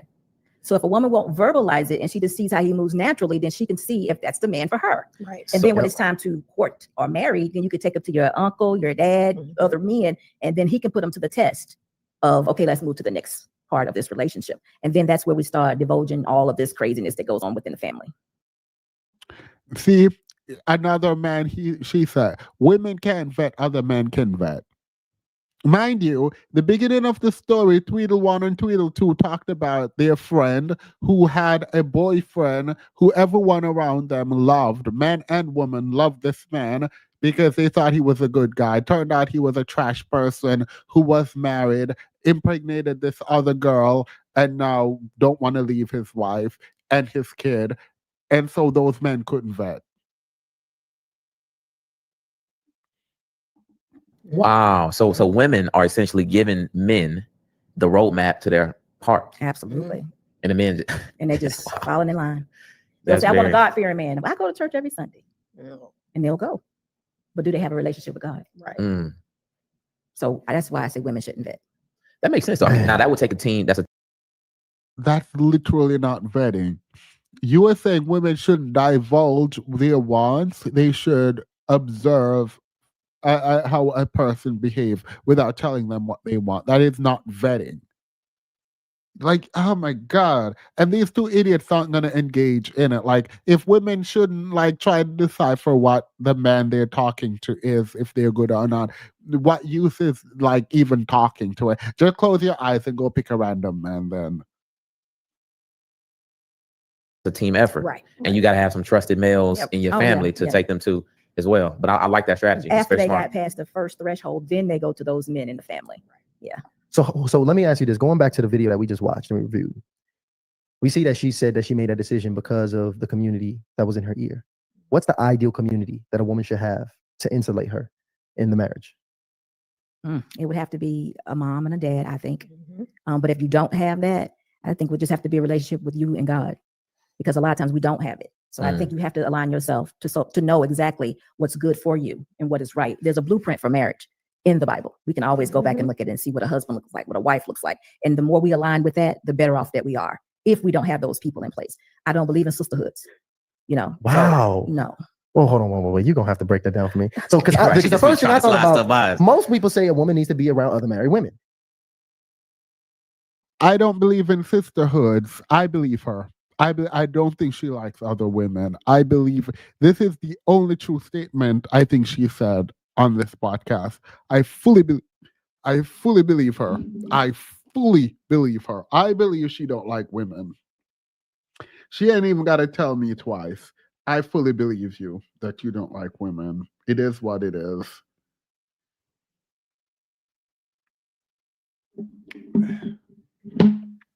She needs to see what that married woman looks like, but be around. I don't entertain single women at all. Okay. Now, if she's wanting to be a married woman, I will give her what she needs and direct her in the right direction to do so.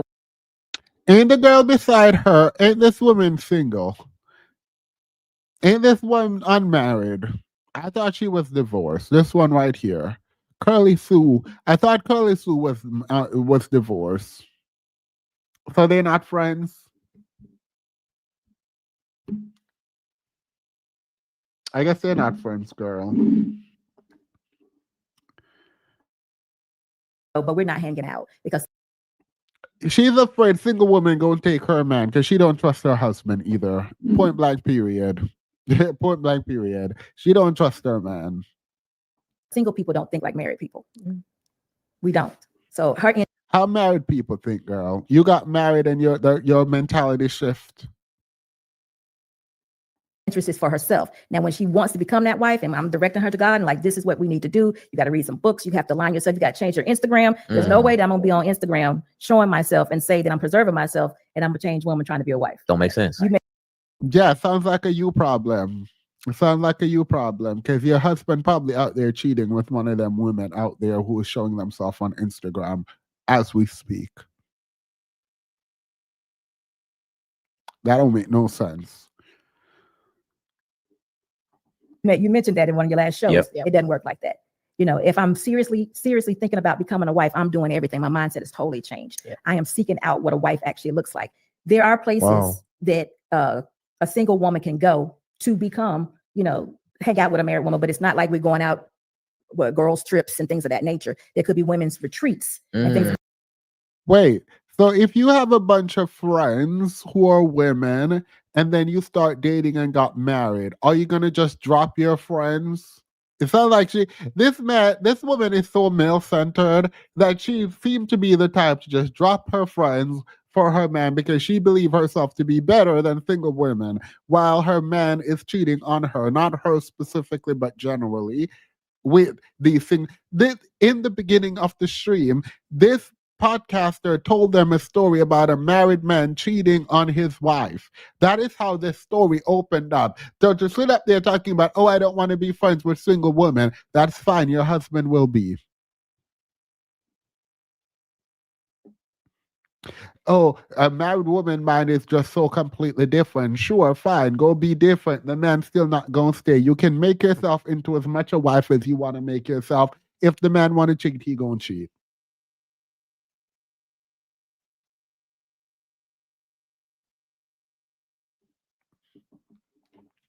Of that nature that she can actually come.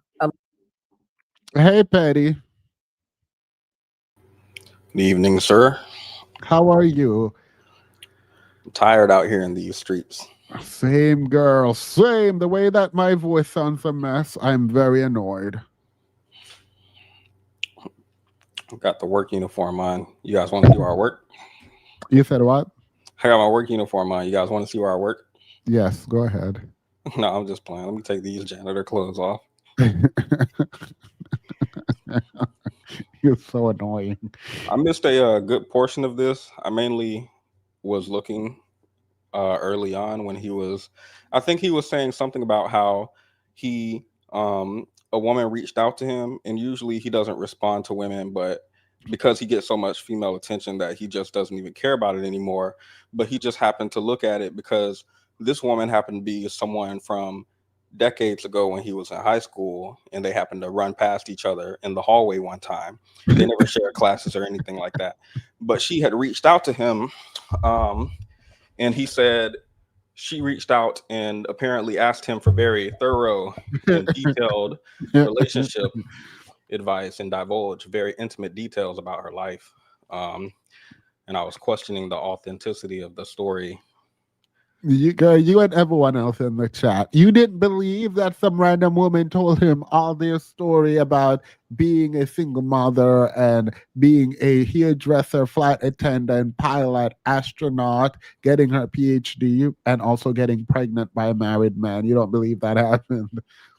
And also from foster care. Oh, when you add okay. With the foster care in there, it makes sense. Otherwise, no, I would not have believed it. No.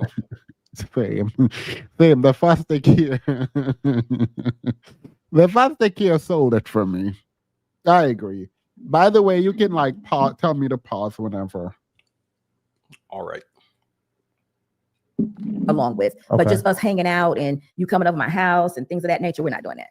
So we just have to align ourselves with what God says and let him use us and just talk to women, I guess, and then come to certain platforms where you learn how to be a wife. Now, I talk about being a wife, you know, how modest you should be, how you're So you talk about being a wife. You will not be friends with single women. You only teach single women because you're married and you're better than single women.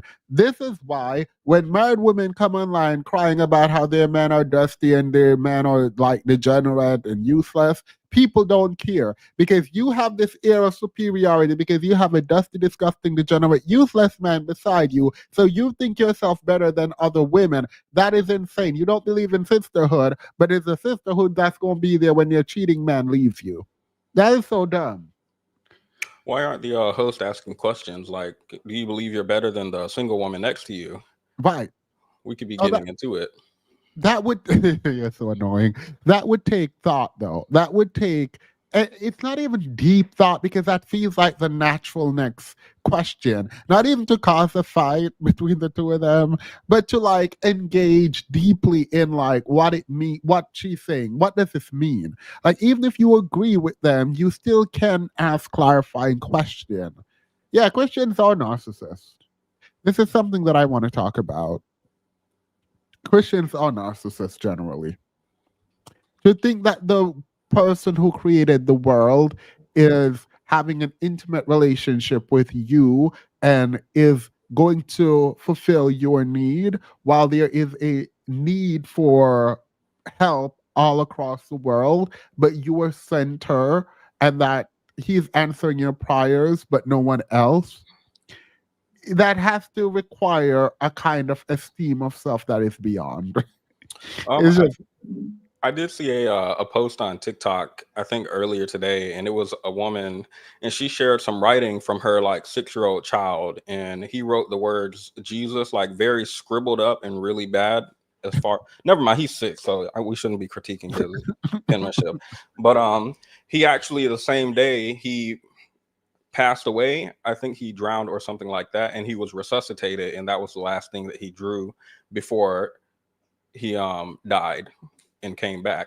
And she was talking about how God is good, and I opened the comments to be messy, to be fair, which is not a good thing.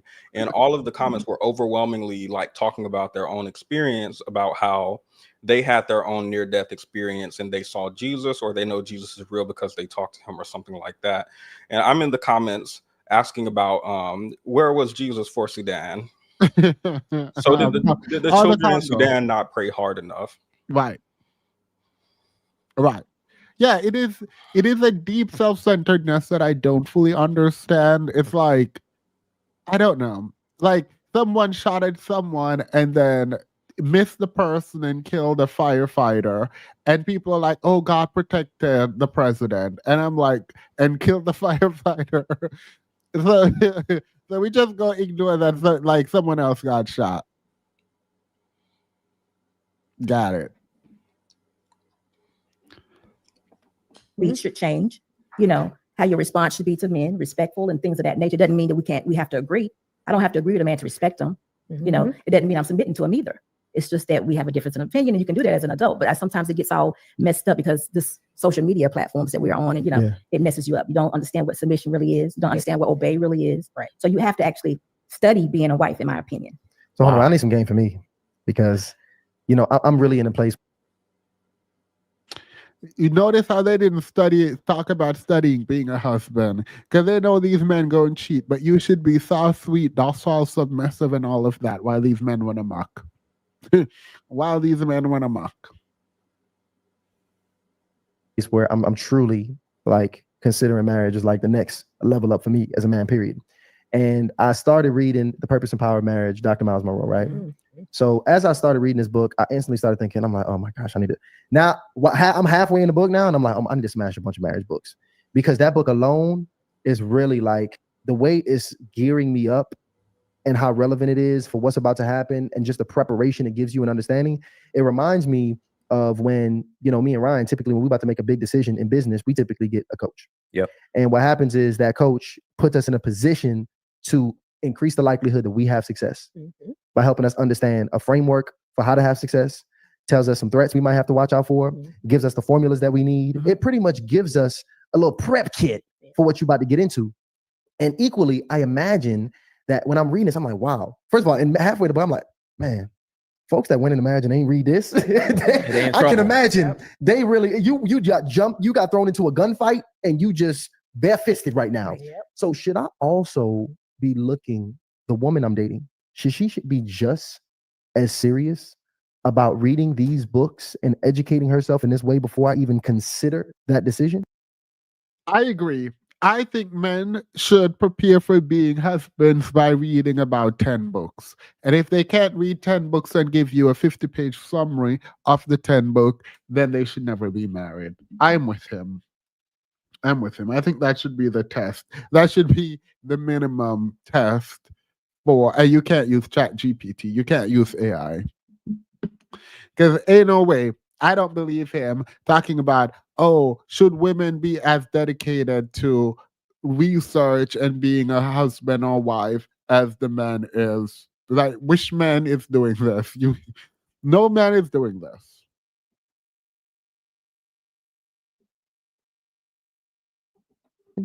I think so. I think you have to learn.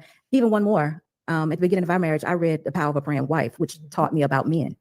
Because I think women that are married need to know men. I needed to know my husband.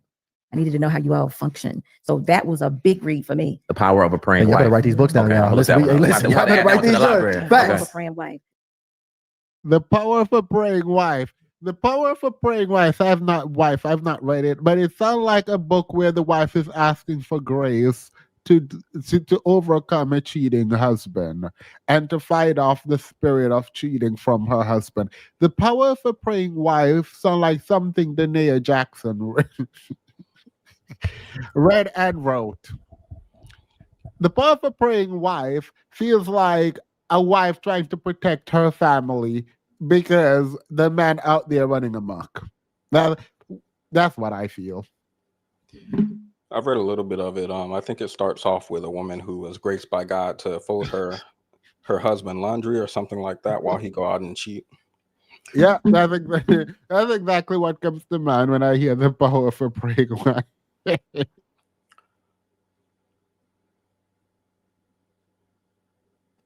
Ain't no reason. Ain't no reason. Okay. It outlines, I think, maybe five different personality of men. Yep. And you're reading it and it takes you to certain scriptures along the way. And all the while you think that this man is changing because you're seeing things change, but it's really just you. Right. You're gaining empathy and compassion for the man that you're with. You're understanding him. You're actually becoming one with that man.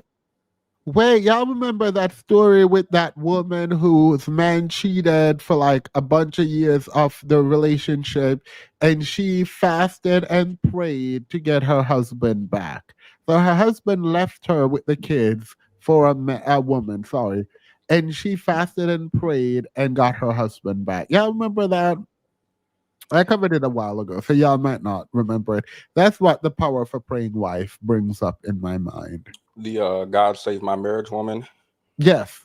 Yes. Yeah, God, through the power of prayer, God brought her husband back for 3 weeks. He went back out after that for 3 more years, and then through the power of prayer again, he came back. Period. So God just the power of a praying wife just keeps pulling these men back after they go out and cheat. It's not that you were tossed out as trash on the side of the street and you pick yourself back up and go in and beg to be there, and they keep throwing you out until finally they decide, okay, you know what, my life right now needs some stability, so you've been here forever, so I'm gonna just keep you. That's not what's happening. It's God pulling them back together, making the marriage work. And that's what the book does for you. Right. But as far as this being a wife, see, I don't even think a lot of people, when they're thinking about becoming married, they even know the concept of marriage. You know, man came first. You know, he made woman for the helpmate of the husband. Yeah, here we go. Here we go. A MacRib is wild. A MacRib is wild. Your whole purpose is to be a helpmate to a man. Absolutely not. This is why. This, by the way, is the most dangerous. When I was into like esoteric ideas, someone was talking about how inverted the world is and the fact that we've convinced everyone that men were the creator, the starters of life, and it is from your rib that one comes, is really insane when you don't see that ever in like society, ever. Like women are the one who carry and bring forth life, right? And so the fact that they deem men as the starter of life is kind of insane to me. Like scientifically, this makes no sense. Have you heard about this article going around? And it was something like, "Are women ruining the workplace?" or something to that effect. Yes. Yes. I'm looking at the full form video from the lady who wrote that, and I was expecting, based on what I saw from the TikTok reactions to that, I was expecting to go in the comment section, which is bad. It's messy to go in the comments on videos for a specific intention of finding some mess. But I was expecting to find like a heavy critique, but most of the men, of course, in the comment section agreed with her. And something that stuck out to me in particular was a comment about how men can't be themselves in the workplace. They can't be masculine or whatever, blah, blah, blah. Down the comment thread, a woman chimed in because like the drama got her, it sucked her in. And she was going back and forth with the man about competing in the workplace and how the workplace shouldn't have to be a competition. And the men were confidently talking about how competition in the workplace and fighting against your coworkers actually increases productivity and blah, blah, blah. And because women are coming in the workplace, it's removing the workplace ability to be productive and to make money for the company and to be efficient and all that stuff like that. And when I go into the research, it's the complete opposite. In fact, I think what I've read is, I think it was maybe women supervisors or women in C-suite or something like that. But when you have women in a position of power and they're leading the workplace, I think it tended to be more efficient. I think the company tended to make more money. I think the workers tended to be happier. So there's a certain amount of credit that the men are giving in the comments to men by virtue of being men or masculine, when the reality tells us the exact opposite. Yeah, because they don't face reality. Like even these women, like men build the world and men, and men are protectors and men bring forth life. Like I think we've been indoctrinated in a way to just accept certain truth about men being productive, as you've pointed out, and not question it or not look at like what the research says about it. And we just kind of accept it as true. And that's to me insane. Because like most of the women I work with anecdotally do amazing jobs. Like, and it's mostly women now. So it's like, what are you talking about? And you could literally go look this up.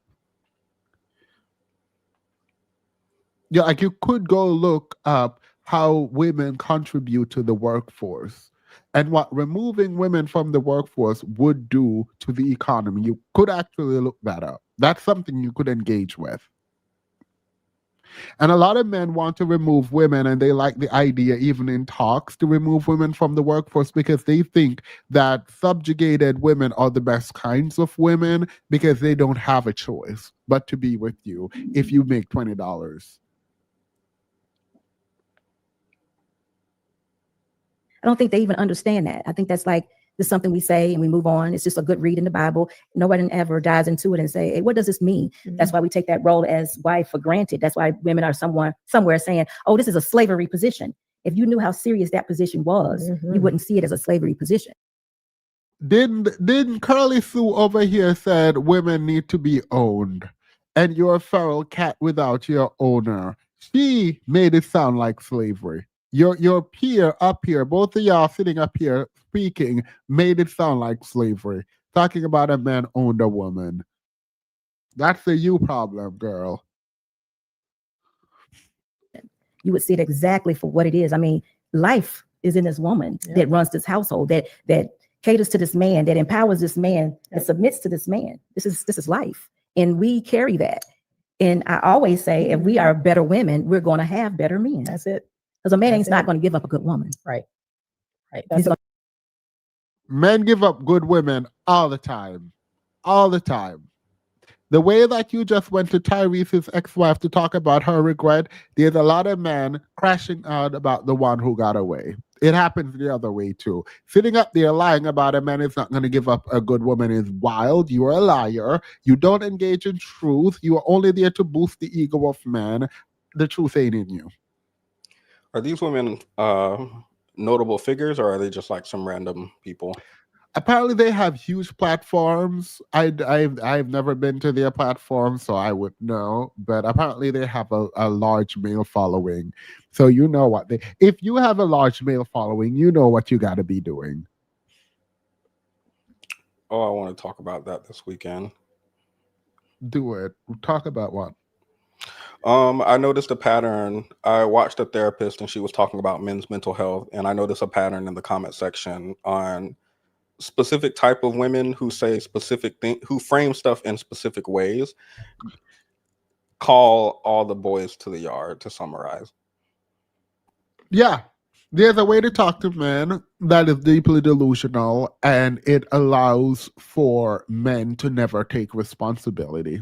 That's how you get men. Gonna do all he can. Yeah, that's the basis of my platform. That's why my platform exists, is to create better women. And that's what I keep telling them. Create better women for whom? For whom are you creating these better women? Because if women get any better, men will never be able to catch up. If women get any better, like, it's over for men. Like, what do you mean? Sally Hemmings, I'm not putting your comment up here. You're out of pocket.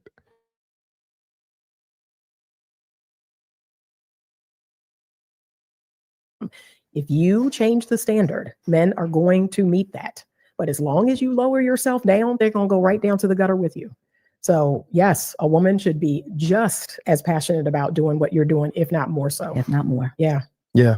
No, I think that's really good, because if you consider it, man, like, if you don't see you, or really you too, I think as a person, just being accountable to whoever's listening to this, if you're probably not willing to read a book about marriage before you get into it, you're probably not going to be willing to deal with not a damn thing that comes on the back end of marriage. Definitely. So I think that's a really good precursor for y'all to really see if y'all are going to be able to work on the back end of marriage by just being able to work on the front end before y'all get into it, because it is so easy to get into and not as easy to get out of. Yeah. I'm curious, Anita. So they were just complaining about how easy people leave marriage, but it's not easy to get out of. Okay, girl, period. It's not easy to get out of, but it should be easier to get out of. They say if you hold men to a high standard, men will meet that standard. But the manosphere exists, and talk about how the standard, the bar, which is on the floor and arguably maybe underground, Oh, okay. Sure. Men do not meet standard. Men beg you to lower the standard. Men fight women to lower the standard. I don't know what these people talking about. It's actually very annoying. It Aren't is men as a collective okay. whining about like they need to lower the standard for men to get into colleges because it's too tough for men, and they need to have 12-year-old boys still in recess and just have the girls grow up faster. I'm sure Yeah. there's like a mainstream argument for this, but I can't quite remember what it is. But I've never heard anything about men as a collective in society from men to insinuate that if we hold them to a high standard, they're gonna meet it. Richard Reeves, which is a researcher from the Pew Research, has made this argument very public, and some people have grabbed onto it. Yes, that boys should be held back so that they can compete with women. These men aren't meeting the moment. They're saying that we need to lower everything, so the standard, so they can meet it. Ain't nobody got time. Male worship is rooted in life. Exactly. Hey, Sin, welcome. Where's V? I haven't seen V in a minute. Welcome, by the way. Yeah. And this is male worship. Your following is mostly men, women. So right now I'm at 62% men. Okay. Yeah. And then SB, what about you? I'm more men. Okay. So, and the reason I ask that because I've never seen this many men in the chat. It's a lot of men in the chat right now. Yeah. A lot. Yeah. And we've had conversations on the show that, hey, men don't really like relationship talk. And honestly, that Hey, V. Hugs for you and Sin. that's my perspective, unless it's extremely divisive. Right. Right. Now that we got a bunch of men in the chat, they seem to be some mature men. They kind of, saying how they feel in the chat. I'm just very curious from you guys' perspective. Why don't you think more men tune into our channel? I thought you all started out being more male focused. Did you have more men starting out? No, we never No, did. never. We never had more Never. men. I did not know that. I thought we would too. SB You looking know. over there like she got a mouthful over there. What, Y'all women have answers. Y'all need to come answer for your crimes. What do you mean their channel over there is mostly women? How is that possible? How is it possible that over 500,000 people on their channel and it's mostly women? That literally makes no sense to me. I understand why they have men following. I assume these other men also had a bunch of male following. Demas calls in with that comment about the rib. because this is the thing, women want to know, and we run into women in public all the time. They're like, hey, I love what y'all doing.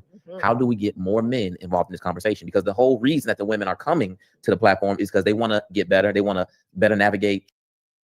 Here, you see how we know they're liars? They said my platform is about creating better women, but their platform is mainly men. I just picked up on that. So your platform is mostly men, majority men, but you are there to create better women. Make that make sense. Trauma and past challenges. They want to be able to, get to the level of personal fulfillment that they know they deserve. And at some point, they want to be at minimum prepared to be able to facilitate and be open to this loving connection from a man. Yeah. So they ask, hey, Ryan and Todd, where are the men? So SB, why are the men not, they listening to YouTube, they on y'all's platform, but why haven't they come to Harley Initiated? I think it's because y'all said this is a very safe space. So I don't think you all hold the women as accountable as men would like to see you do. Wow. Just because even like Miss Samantha, she said a lot of things, but I did not hear her say just straight out, I was wrong. I threw away my marriage. And I think women need to say those type of things so they won't make the same mistakes again. They need to hear themselves totally admitting exactly what they did, whatever the process was, so they don't have to do it again. Because also, these men don't appreciate you being there. They're like, why do we need more men? They're like, y'all too safe over here for women. You need to become unsafe for women so you can get more men. That was her answer. That was her answer. This makes me actually kind of sick. Well, you got to understand when it comes to submission and ownership, the black man's DNA desires to be owned. The black man is like a cat, a feral beast, if you will. I don't know, whatever they were saying.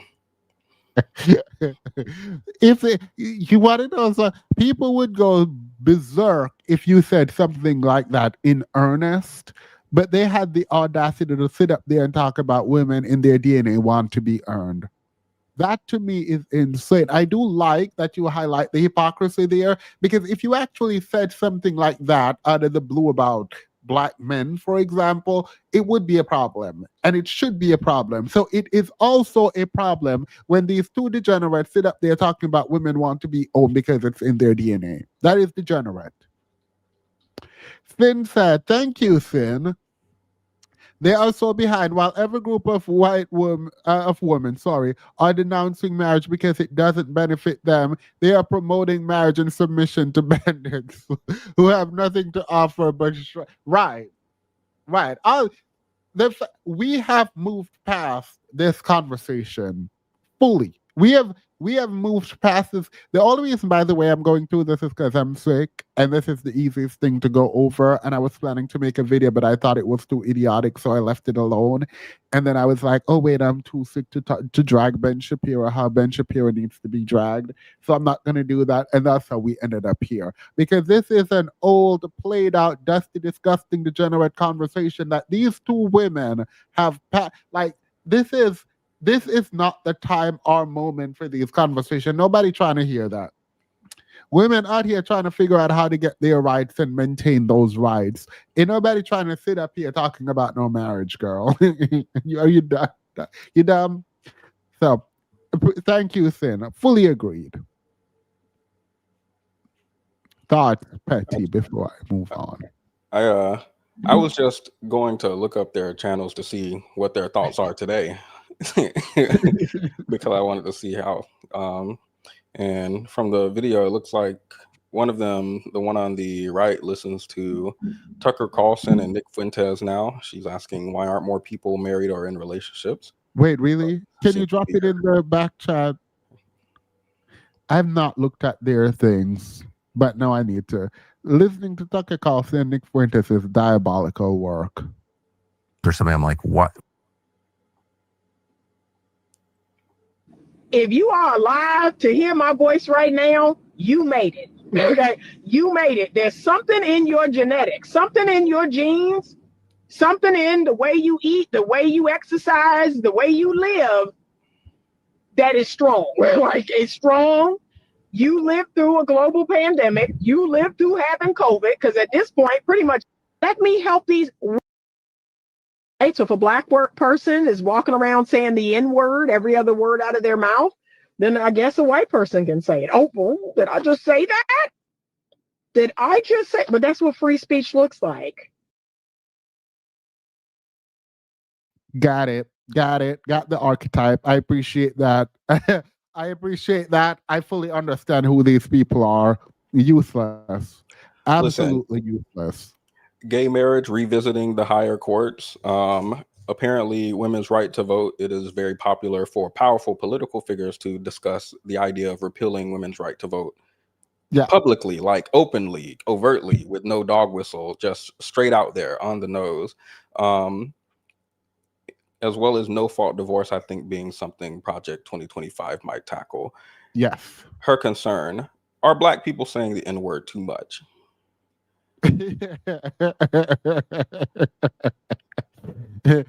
Because these people are liars. Finn just said male worship is a bunch of liars and they have to be delusional. I will go further to say a lot of these people, women in particular, have to completely ignore their rights, the process, their thinking, a bunch of all that stuff. They have to ignore to sit comfortably over there on the right.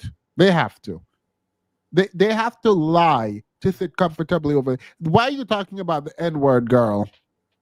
Jeffrey Epstein emails just leaked. And the way people bending backwards to like defend them leaked emails that literally incriminate Donald Trump is wild to me. I heard Dusty Crypt Keeper Megan Kelly sitting up there talking about these kids were of age at 15. And I'm trying to figure out at what point in our life did we think 15-year-old girls could, like, sorry, that's a whole different video that I ain't even gonna make. If y'all haven't taken the time, please go get a snippet of what Megyn Kelly had to say about Donald Trump and the Epstein files being leaked. Well, don't worry. I was told that when Donald Trump learned that Epstein was trafficking children from his establishment, he gave him a stern talking to. Told him not to do it again. Right. And then hired the lawyer that gave Epstein a sweetheart deal in the initial case in his administration now, and then moved Ghislaine Maxwell to a low security prison where she has all the amenities ever, where they're working on a potential pardon. Because that's not suspicious at all. For all the people sitting up there like, oh my God, conspiracy this and conspiracy that, the fact that y'all president, you know what? I'm going to leave it alone. I'm going to go ahead and leave that alone because the Epstein file is filing. I'm reading through these emails from 2013, 2011, 2015. There is no reason to be messaging about Donald Trump and lying. The fact that Donald Trump saw women in the pool, young girls in the pool rather, and walked into a glass door, leaving his nose print in the glass door because he was so distracted by all the young girls is kind of weird. The fact that it was like Teen USA, he talked about going into these girls' changing room without being announced. The tape that came out in his initial one about what he did to women without their consent, the E. Jean Carroll situation that he was found liable for in civil court. And we're just sitting up here listening to people make all kind of excuse like what is in front of us is not what is in front of us. Like I've never seen someone escape accountability, at least in the way that content creator provide feedback about someone the way Trump has. That is like, to me, it is actually kind of insane. It is actually kind of insane. And watching Megyn Kelly review this was insane to me. So these women, all of them, black, white, all of them have to lie to be over that side. They have to.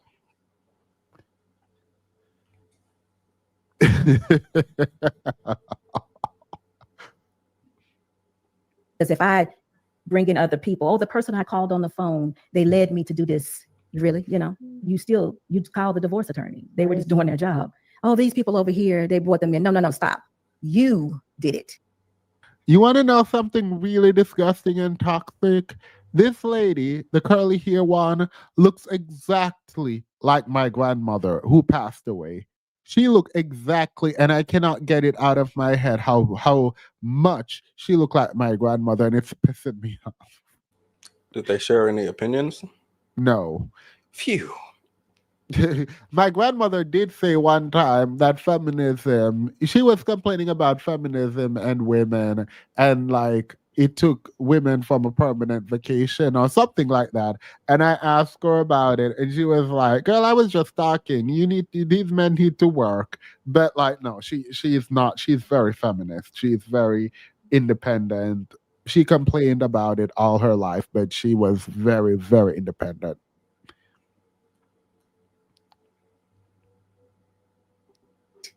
By yourself. You thought of it all. And if you just stop right there, I think that more men would listen to what you're saying, because now you're holding these women accountable.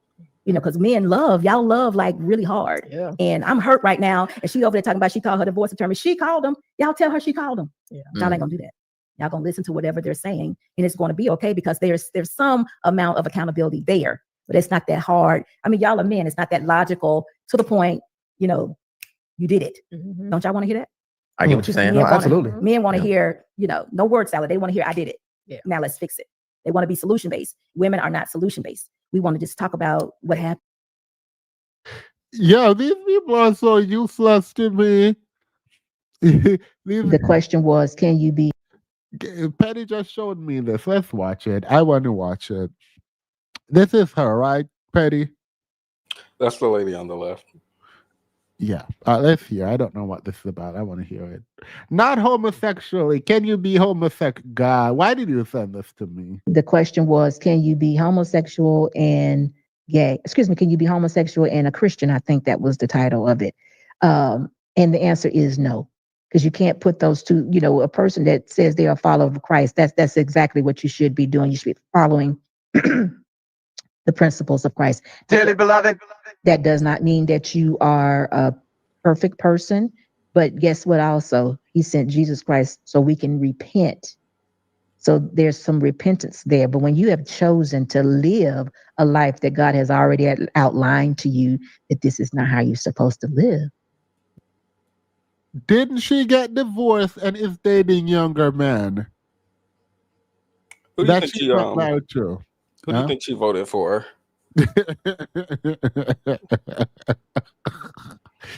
Mind you, she Speaking of- said, can Christian embrace LGBTQ? So they can't embrace them now. Mind you, I believe that a lot. I'm gonna need to talk to these men because I have a problem with these men. I think part of the reason a lot of these Christians hate the gays is because they men cheating with the men. I think a lot of these women suspect that their men have a boyfriend. That's my thesis. And I'm gonna need these men who are married to stop cheating on their wives with men because you're causing these women to hate the gays, and that's not fair. Because one thing for certain, two things for sure. There was a woman who sued a mistress and win like $1 million. And I'm trying to figure out why the mistress getting sued and not the husband.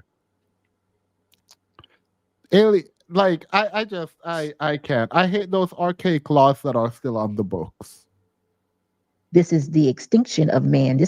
We ain't growing here. See, to me, that is such a simple concept. You do this, it's the end. And I don't see how people don't get that. You do this, that's the end. But, you know, they want to make it complicated. But listen, my heart goes out to them. There's nothing I can say, but that's the end. The question was, can you be homosexual? Can you be homosexual and gay? Intriguing questions piquing the Black community's interest. Right. Yep. How it made me feel. Right. Yeah, I did it. I messed up. And as long as you give them that place to come and do that, then they're going to be fine. But the men are not going to want to hear that. Right.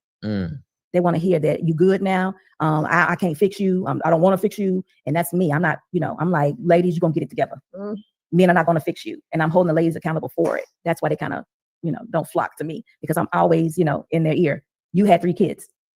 What woman talks about a woman's babies? So you're there to help women, but they don't flock to you. Only men listen to you. So who exactly are you helping? Like these people are such liars. Like if you want to have an audience of men, and obviously we just went to their channel, so they don't really have an audience. It is what it is, whatever. So like they ain't talking to nobody, but they're trying to build a male audience, and they're doing that by dragging women. Like just say it. That's fine. It's not fine, but that's what you're doing. She has some intriguing videos on her channel. Like, are there too many hot girl summers? Passport bros are leaving the country. She has some what's it called, collaboration with the lead attorney. So it'll be a mystery why women don't flock to her channel to be degraded. Funny enough, women will go to men's channel to be degraded, but they're not about to go to a woman's channel to be degraded. All I said was you had 3 kids, but they heard me say these babies did this, these babies did that. They heard me say so many other things, and all I said you have 3 kids. Right. But they take it somewhere else and they run, don't they? Right. They didn't hear me just make fact. it. All I said it was a fact, but it's like, how could you do that? Okay, why did you tell her she had 3 kids? Does she not know she has 3 kids? Are you making her aware of the presence of 3 kids that she had? Why did you say she had 3 kids? What were you responding to? I do really despise people who sit up there and think themselves better than other people this way. Oh, she had 3 kids. What about it?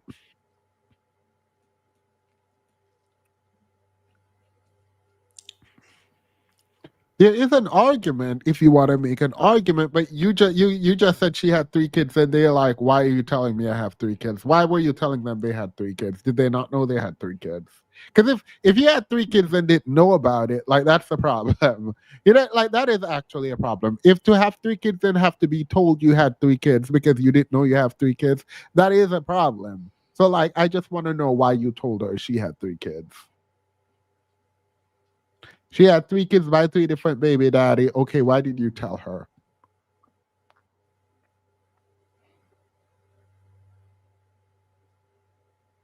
Yep. And the men, they just want us to recognize every part of what we bring into the table because they're saying they come in 100%. You come in 100% maybe, but you got 103. Acknowledge the 3% that you got that I got to take care of if I pick you.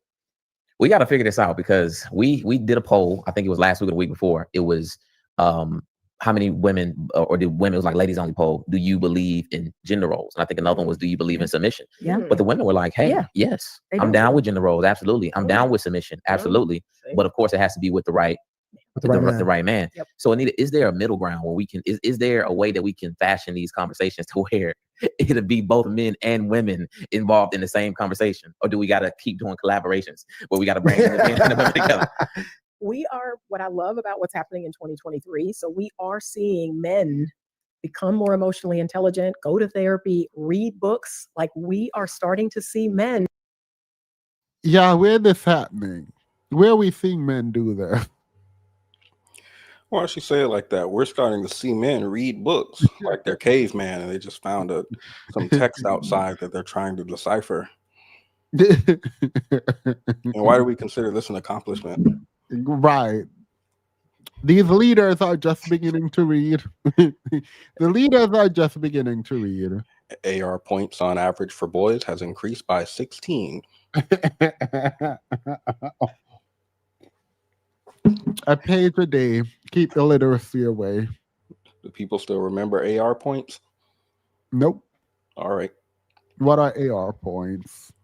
I don't know what they stand for. Aristocrat? I have no clue. For someone who had a lot of them, actually, I have no clue what it means. Girl, men are Advanced reading. reading. I don't know. Make some inference. Men are reading. Here is a cookie.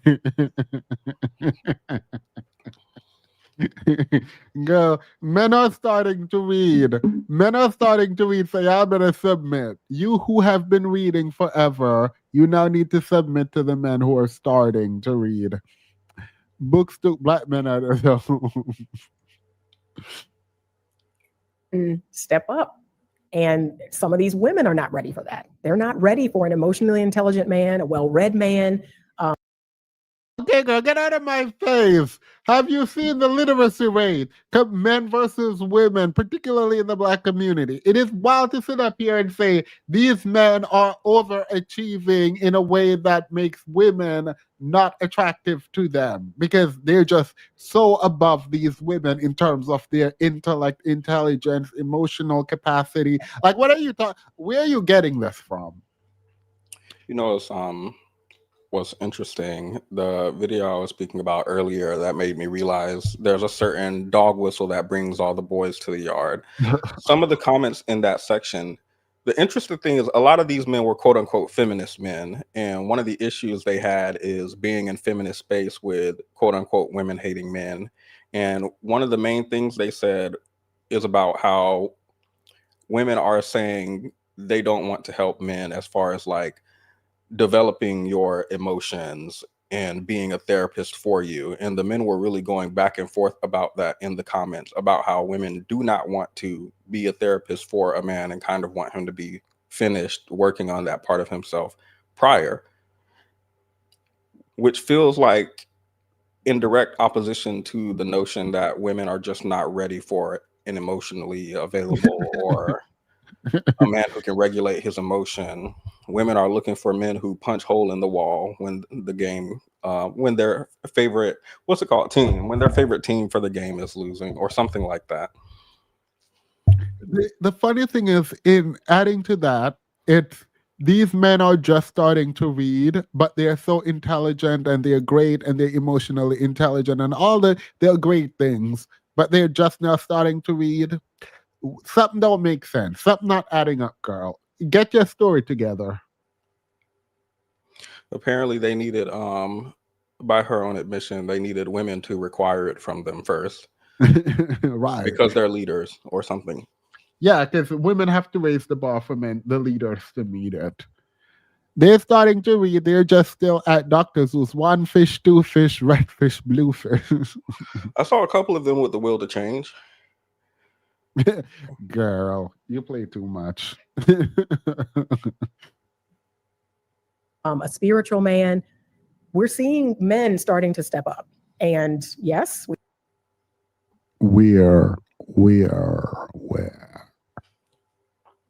need to hold some of these women accountable. Women and men are different. I've always preached that. I don't want to change that. I love being a woman. I also am very much in touch with my masculine side of myself. So I'm kind of split right down the middle. I can be compassionate and loving and nurturing. I can also be incredibly logical and rational and fact-based. Which one of those is masculine and which one of those is feminine? It's being compassionate feminine.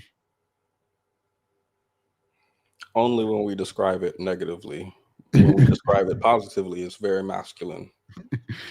They're so annoying. They're so annoying. This is so useless, by the way. I'm glad y'all are here with me on this very useless topic. I appreciate you, Petty. So I know how to work in both of those lands. I'd like to see more people be that way. And it's possible. It's called integration, right? So while I am predominantly a feminine woman, I am very much aware of the masculine side of myself. I can integrate that. That's what allows me to be accountable and responsible and not be the victim. Is I can go over here and say, Anita, you opened your legs, you did that, and keep it real with yourself. You did that. You did that. You have great power. You have the power to keep your legs closed or, the other. And I want to see us do that more. I want to see women start to integrate that more and not live solely in this land of the feminine. I know that's like a whole thing now, is be more feminine. But it's like the pendulum has swung from here, like all the way to here. And we need to bring it like right in the middle. We need to bring. I wonder if the men she's referring to are like the rappers podcast or 50-year-old YNs. I hate the YN phrase because I keep saying it, not remembering what it means, and then remembering what it means after I said it.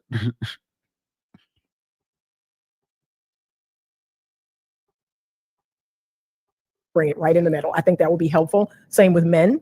I have some great male friends who have figured out how to integrate their masculine side and their feminine side. What does that look like? I have a guy right now, close friend of mine. You can put an AK-47 in this hand and you can put a newborn baby in this hand, and he will know what to do with each of them. That's an integrated man. Okay, so he is strong. An integrated man needs to know how to use an AK, period.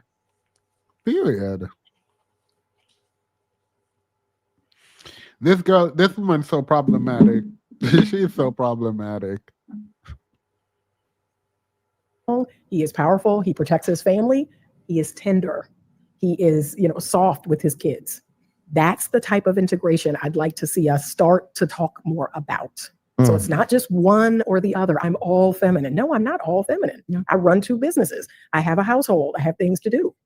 But don't sound Christian to me. You taking care of these little boys don't sound Christian to me.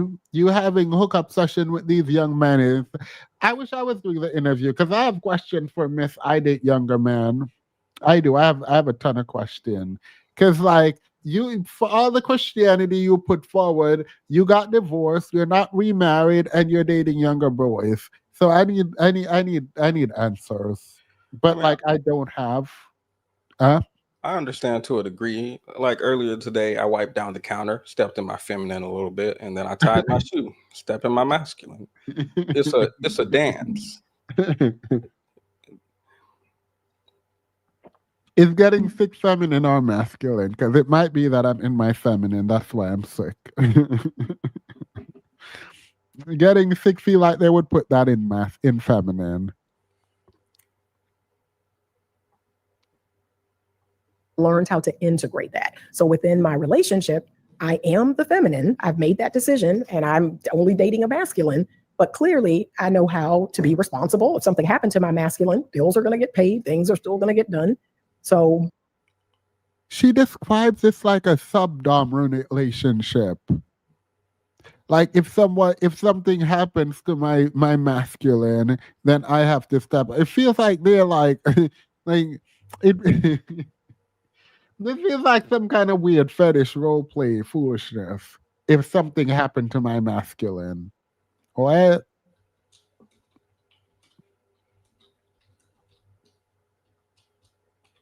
I want to talk more about integration. I think that is super important and we don't talk enough about that. So check this out here, because before we get to the next segment, what I want to do here is I want to acknowledge that we have over 1,300 people in the room. And Wait. And it's the reason why not that many women. Didn't she just say, I want to talk more about that? I feel like we don't talk about that. And then they just skip right past it and go to the next thing. Yeah, they sure did. Got it. Because they're not listening. They're only looking at their numbers. They don't ask questions. It is actually very painful. My biggest critique is about them and their lack of engagement at all with anyone. They have like pre-selected question that they ask and they just move on. It doesn't feel like a conversation because it doesn't feel like they're ever listening. It don't ever feel like they're listening.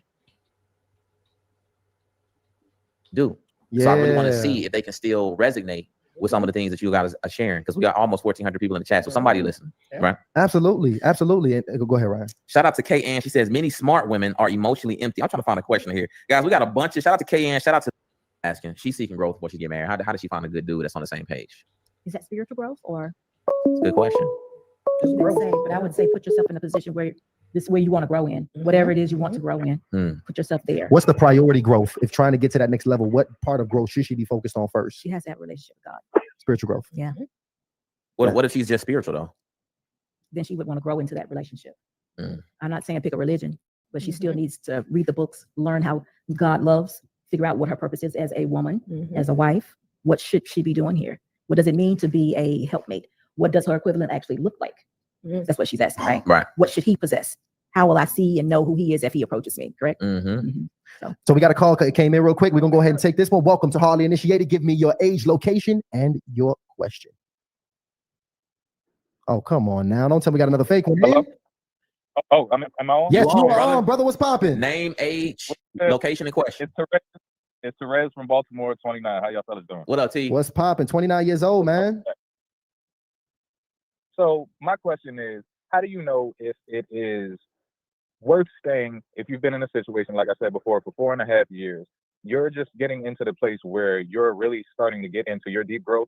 Shout out to GS Youngblood on that last episode. I got the book already and I'm 7 chapters in and it's helping immensely in 5 days. Excellent. But right now we're going back and forth. Like, honestly, I'm opening up and being more vulnerable. How do you know if it's really worth keeping going on, even though you are two incompatible people, but you're willing to fit the puzzle piece for each other? But there's just certain things where you might not always see eye to eye. I just want to make sure I heard that. Did you say you were two incompatible people? At times, yes. Because the situation is the certain attitude that she brings to me at a certain time, just like G.S. Youngblood's book said, it brings up a certain trauma in me from childhood. But now that I've got the book, I learned that I just have to stand more solid. And I'm accepting the fact that a lot of the times where I've been bothered throughout my relationship by essentially who she is, just from her trauma, is due to the fact that I've been dealing with my internal childhood trauma that I had no clue about. So it's led to some incompatibilities throughout this 4.5 years. And we're at the point now where we're just trying to figure out, should we even keep it going? Because we both have said to each other, if it doesn't get better from here, like neither of us want to keep it going, but we're both willing to work. Okay. So I'm going to make a suggestion as a marital counselor. You want to set a timeline. That's the first thing. You want to sit down and you want to set a timeline. And that timeline and the work you do within that timeline is going to determine if your relationship is going to continue. You need to be incredibly direct with each other. Blah, blah, blah, blah, blah, blah. If you describe you and her as incompatible, leave. She says she's a marriage counselor. Is that a counselor? Is that like a job that requires license, or is that like motivational coach? One of those, like It's definitely giving motivational coach. They probably a Christian something. A marital counselor. She not married, which is fine. She went through her divorce and dating around, so period. But if she's doing it in the church, that would be wild. oh, she's divorced. Yeah, she's divorced and dating younger men. I wonder how that went down. Maybe it was like, you're always fixing other people's marriage. What about us? I don't know. I don't know her story. It's wild to me that a man is like, me and this girl incompatible, and she brings up trauma in me, but we're willing to work it out. If you use the word incompatible, just cut it. It's a chat. In terms of your goals, if you have the ability to work together to heal your trauma. Couples have the ability to work together to help each other heal their trauma, but you have to want to do that. You have to want to say, hey, I have these triggers, I have these wounds, you have your triggers and wounds. I want us to work together to see if we can facilitate healing for each of us. And does she want to do that? But you're going to set a timeline, and whether that timeline's a month or 3 months or whatever that looks like. But if you don't see improvement in that period of time, there's a strong possibility that there is incompatibility. So about 75% of the couples that I see in my practice, they are incompatible. They should never have gotten together in the first place. That, they don't like hearing that, but it's the truth. A lot of us like pushing square pegs into round holes. And so, it's not to say that your relationship can't flourish and grow and be saved, but I would put a timeline on it. And I would definitely, read that book, apply what you're learning. I'm seeing too many people, they read the books that I read. All right. Well, ask him if he broke, ask him if he can provide, ask him what there's no reason to be going on this tangent like this, girl. I can solve his problem. Tell him to call me. You're 29. Tell me about yourself and your money and how you live in. Wanting her to solve your problem is nasty work. Recommend, but they don't apply it. You have to be willing to every day apply what's in that book. And then you're going to see what you have. There's an equivalent. What's an equivalent to that? Okay, there's an equivalent to that book for her. It's called Getting to I Do by Dr. Pat Allen. That is what I would consider the female version of that, Getting to I Do. She can read that, and she can, again, start applying what she's learning from that book. T, thank you so much for calling in. Can I add something to that really quick? Oh, yeah, absolutely. We're gonna let T go. We're going to let T go. Yes, we want you, SB. Hold it down, T. But go ahead. I wanted to add, married? No, he's not. He's dating. He's dating. And do they live together? Oh, T, let us know in the chat if y'all live together. But they've been dating for 4 years. Yeah. Okay. Wait, what you got? Well, if they are living together, And I want to know the difference between the two, by the way. That's good. well, my suggestion would be if they are living together is to get out of the dysfunction, cut off that sex.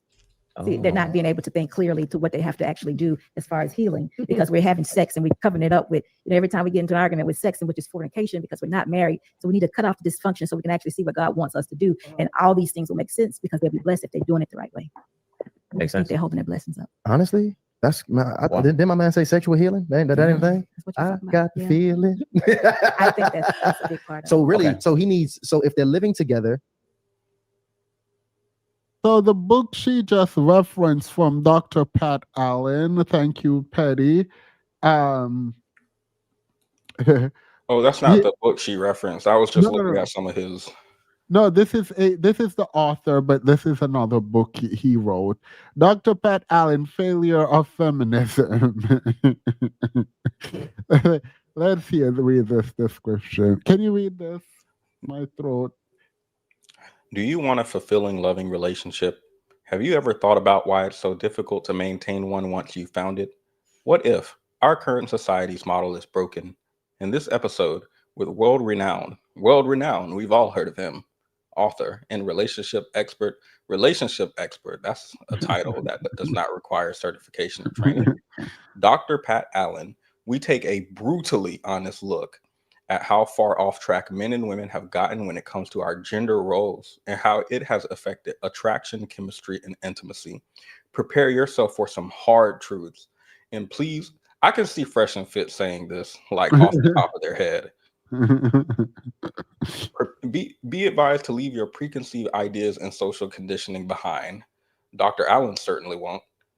He will call into question some of your most cherished beliefs regarding the masculine and feminine energy. All those words. Positions currently accepted by most people in our modern Western culture.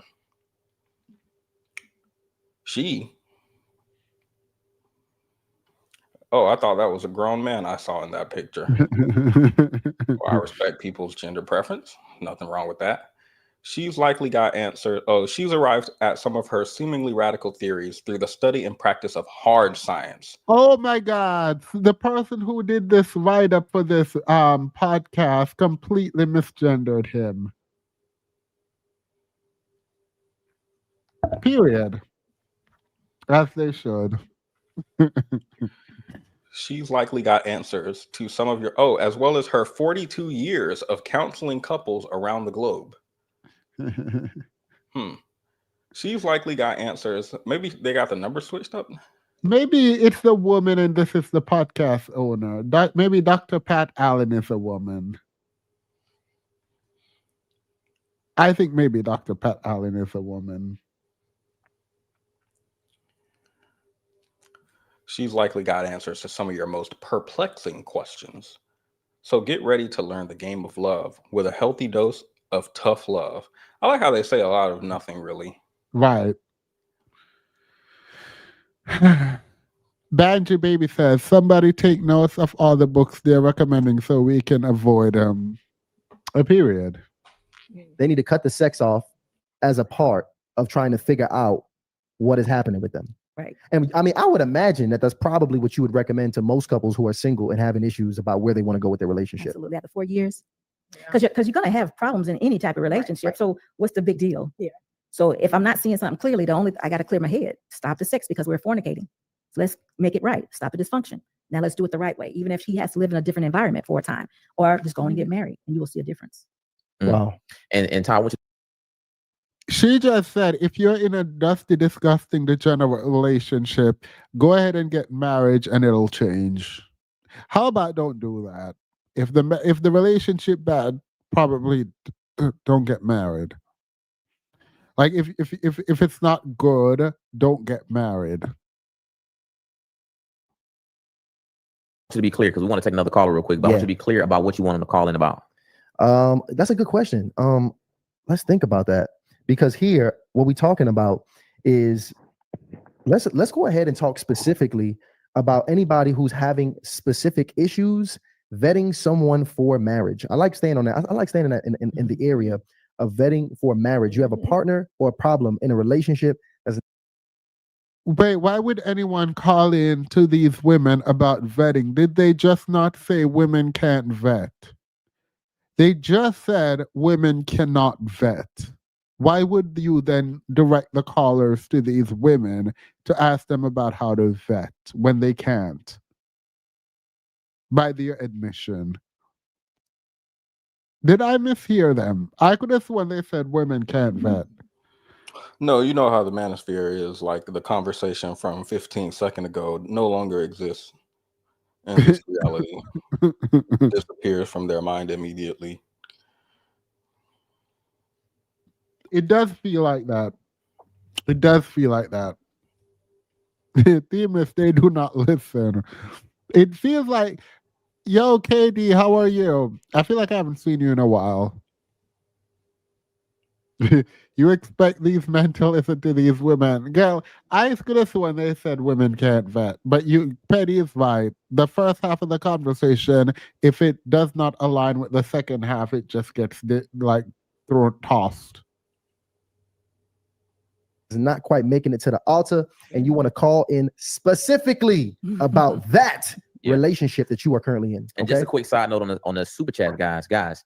If you ask a question, me and Tyshawn gonna read that question on air. You got to make sure that the question or the super chat is at $10 or above. Now, this is the thing. If y'all send a bunch of super chats with statements, of course we appreciate them. But if I go through and read 10 statements with no question, y'all gonna go ahead and log off and go to sleep at the end of y'all night. So to make the show as engaging. Wait, you have to be $10 to ask a question? A period. You better come through, King. Petty, what's the going rate to ask a question? We could start at something low. There's no reason to be unreasonable. We could do 600.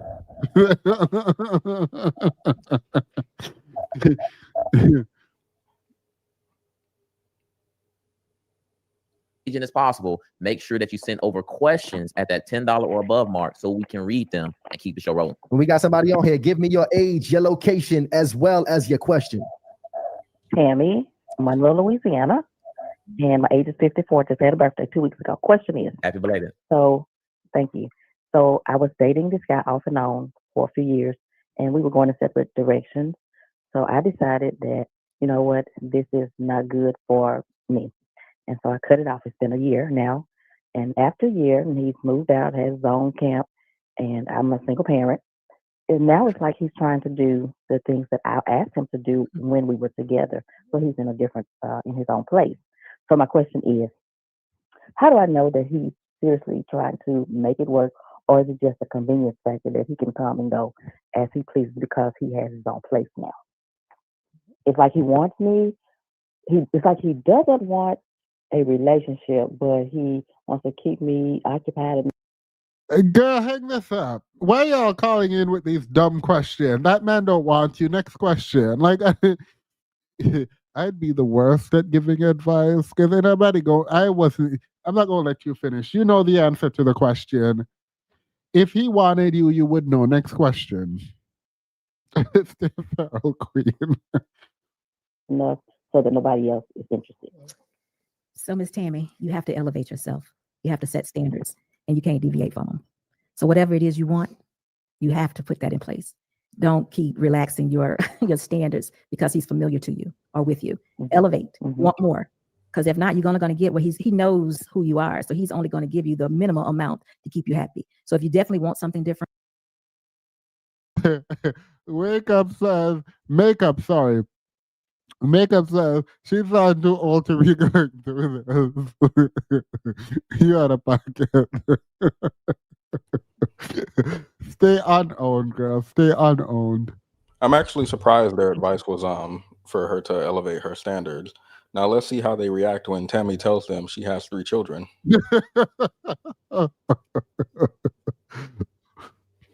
Set your standards and just stay right there. You will see a big difference, and you may even meet another man that's better for you. Thank y'all so much. Ty and Sean, I love your show. I'm on every week. We love you. And that's why she going through hell.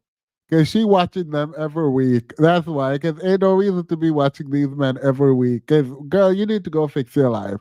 Talking about men move out, he don't want you, he just comes over way. You know how you feel, girl. Ain't nobody got time. Wasn't their advice to the very last caller like setting a strict timer for improvement and attempting to get married quick or do something? It seemed like they were much more resolution oriented for the last caller. I'm very surprised that they're 180 here.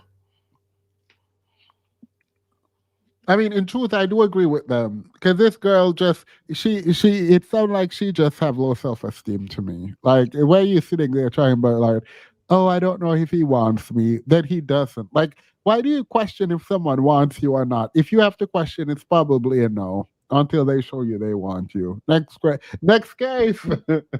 I think she needs them to affirm her decision to accept him back. Right. Or maybe she's just not confident in her decision to leave. That's possible too. And so he going to just keep her on the string until he finds someone else. Put your book in the chat again, Miss SB. I don't have a book. I think, was that your book? Choose Well. If you're single, you choose well. A simple formula to determine the best man for you. It's going to give you the blueprint on how to choose a really great man. Most of us are not taught that. Okay, but I thought they couldn't vet. How they going to choose well when they can't vet now, lady?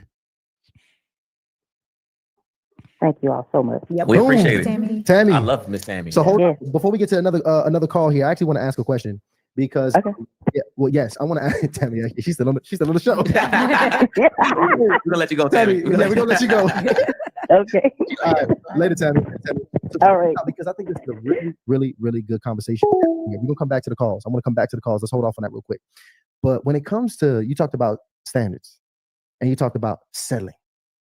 I want to actually talk about what settling is. Yes. Because I hear that a lot. I hear people say, I don't want to settle. Right? Let's actually talk about what do you guys think it means to settle? They in literally a say, I'm relationship? single because I chose not to settle. Yes. Okay. I don't believe that people can settle. I think what you are demonstrating, the things you are putting out, you are receiving exactly what you deserve at that particular time. In order to get better, you have to elevate yourself. Set See, if she sat herself across from me and said something like this, immediately we're going to have a problem. Immediately. So you're telling me if someone is getting abused, they deserve it? We going to immediately have a problem.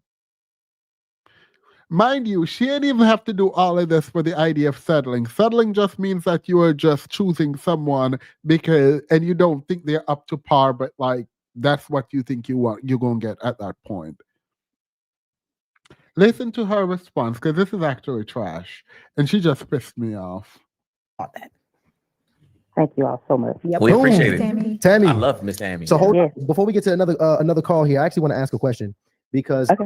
yeah, well, yes, I want to ask Tammy. She's still on the show. We're gonna let you go, Tammy, Tammy. yeah, we're gonna let you go. Okay. All right, later, Tammy. All right. Because I think this is a really, really, really good conversation. Yeah, we're gonna come back to the calls. I'm gonna come back to the calls. Let's hold off on that real quick. But when it comes to, you talked about standards and you talked about settling. I want to actually talk about what settling is. Yes. Because I hear that a lot. I hear people say, I don't want to settle. Right? Let's actually talk about what do you guys think it means to settle? They in literally a say, I'm relationship? single because I chose not to settle. Yes. Okay. I don't believe that people can settle. I think what you are demonstrating, the things you are putting out, you are receiving exactly what you deserve at that particular time. In order to get better, you have to elevate yourself, set different standards, and then you'll get a better companion or a better man. You'll get something better. But as far as settling, I don't believe in that. I think this is what you can attract at that particular time. Wow. Now that's a gut punch. So Right you, so you pretty much, wherever you at, you deserve this. You ain't settling for nothing. This is who you is right now. That's what I think. If you want better, you'll elevate and then better will come. But if you're here at this space and these men are coming to you and they all seem to look alike and they all seem to act alike and and that's all that's coming, then that's what you're putting out there. That's your projection. Now, where in the Bible it said all this? That's exactly what I would just ask. Where in the Bible it say all this? Because y'all pretend to be Christians when you want to be Christian and then jump into law of attraction when you want to jump into law of attraction. Where did it say this?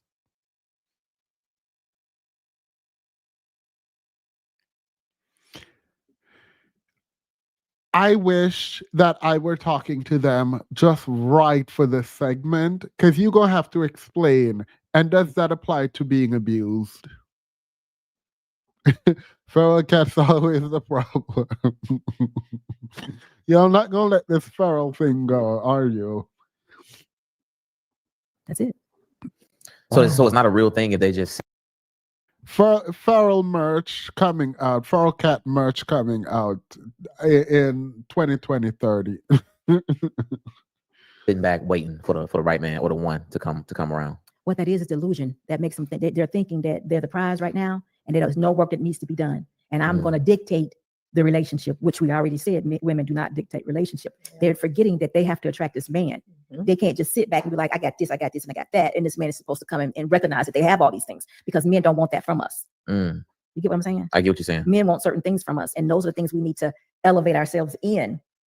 So they Ain't nobody go sit there try to elevate their thing. No one cares what men want. No one. Women do not care what men want. Go do what you want to do, and hopefully what you do is what they want, and y'all match up. Ain't nobody gonna live their life based on what men want. Are you dumb? Are you dumb? Lady over here running business, dating young men. This is the life a lot of women will end up living, because ain't nobody got time to be over there trying to bend into a pretzel for what men want when men don't even know what they want. Hi, Themis. Black women are waking up in droves. Black men are losing access to resources. Black women, they help me have abandoned ship. Panic has ensued in fast fashion. Yeah, yes, ultimate. Ultimate enigma. Exactly. Ain't nobody gonna live their life around what men want. Literal, and nobody got time for that foolishness.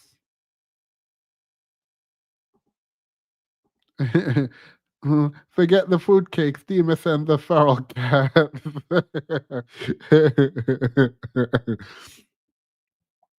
I need y'all to stop making. Petty, you have a problem. Let's hear what this girl's saying. You said she will. Let's hear what she will do. Because you're going to piss me off. I need y'all to stop making it weird that I would like a man to like me. I don't go out and get dressed for the girls. I got dressed because I like this man. I want that man to like me. And no, it's not male-centered. Male-centering comes from, oh, every day I get dressed. Every time I do anything, I'm thinking, oh, what a man gonna like. That's male-centering. But what I'm not about to do is pretend that when I got dressed in my body form dress, that I was waiting for some woman. Now, do I love it? Oh, I love it. I did not get dressed for the girls. Unpopular opinion, though. Don't hate me. What really caught my eye was one of the comments said the heteros are like whining in the comments and they feel persecuted. And one of them said being heterosexual is shamed in 2025. And there were similar sentiment. And I feel like this was maybe like 1 or 2 days after a decision was made on whether or not gay marriage was going to remain legal. So it feels like an unusual timing. Why is she coming out to tell us this? If you want a man, girl, good luck. So it don't sound like you got him. It don't sound like you dressed up to get a man and failed. It sounds like you didn't get the man, girl. Exactly. I'm a single straight woman, so why would I be dressing for women? I want a nice black man to dance for me like the male birds do because he thinks I'm pretty. Okay, well, you're still single, so good luck out there in these streets too. It's not wrong with wanting a man, but fiending for one is crazy.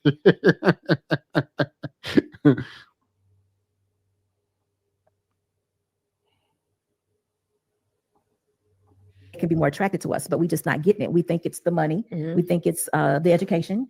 It's all these things that men say they don't care anything about. Nope. So Anita, what are men communicating that they want? Nope. They want affection. Mm-hmm. They want your smile. They want your attention and your time. They want care and compassion. Shut it up, man. Nobody cares nothing about none of that. We're all men saying they want, girl, nothing, not nothing. They want her. What Kanye West said, she wanted. Let me stop. Wait, what did Lil Wayne say? Because all they want is very physical.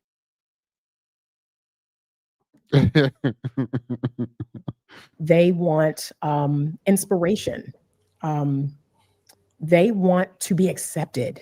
Oh, I hear that so Appreciated. often. Yes, Mhm. accepted and appreciated. They want you to rub their bald heads. Yes. Oh my God. Yes. Is that true? I love. Oh my God. Oh. That's like a major key right there. Yo, if I were bald and you rubbed my head, we would have a problem. Wait, did you say Lil Wayne a couple seconds ago? Yes. Didn't he make that song? It's like 9 foot, something about, what's it called? Sure did. What was the name of it? 7 foot. I'm kidding. I'm wheezy. You said 6 what? 6 foot. What's the other one? Which one? He has a lot of songs. No, the 6 foot, and then what was the other foot? 6 foot, 7 foot. Ah, I see. You're so annoying. Wait, right now you gotta rap it. Excuse my charisma, vodka with a spritzer, swagger down the pat, call my Patricia, Young Money Militia, and I am the commissioner. You ain't want to start Weasley because the F is for finisher. So misunderstood, but what's a world without enigma? 2 At the same time, synchronized swimmers. Got the girl twisted cause she open when you twist her. Never met her, but I missed her. Life is a and death is her sister. Sleep is the cousin. Where the family picture? You know, Father Time. Wait, keep going. I haven't learned past that point. Oh, you ate that down though. So period. They want to back in your. They want to be back in your home. Now you actually knew the song. Period. Good job, Petty. Have to have extra material in case the 6'7" joke doesn't go well. Ain't nobody know what 6'7" means, and we don't care. Them kids not ruining my day today. Sometimes I'll be having oh my God, a woman that just knows to rub my ball. I would love it and just be kind of weary. Like, where you learn this from? Oh, Where you learn to rub my head like this, girl? They want you to take off their boots when they come in the house. That's it. Oh That's what my they want. That's goodness. it. But see, some They want you to take off their boots when they come in the house. Wait. Yeah, period. sometimes a woman will feel like, I think today a woman might look at that as putting themselves in a position that is subservient in the relationship, like putting themselves in a dangerous position in a relationship by doing those things. Like those things are like almost like less than, like that might be old. Like, you know what I'm saying? Like, we don't do that no more. Like, do you still think this? Because I'm gonna be honest, I've never had a woman take my shoes off. Now here's the thing, I ain't married. So is that it? Like, let's talk. You know what? This feels so performative. Like, why would you want a woman to take your shoes off? Like, like there is a scenario where someone taking your shoe off feels very intimate, right? But like, it's not something you would expect or want. Like, it's a very strange thing to want. Do you want your wife to be on hands on knees when you come home to like undo your shoe? You want to give Kelly Rowland and Beyonce and cater to you. They describe it like a humiliation ritual. Like, what is the most you'll degrade yourself for me? Right. That's weird. That's a very strange thing to go take off someone's shoe. They could have at least said wash his feet or something. If there's a religious angle there, maybe. But You no. need to wash his feet with your hair and your tears.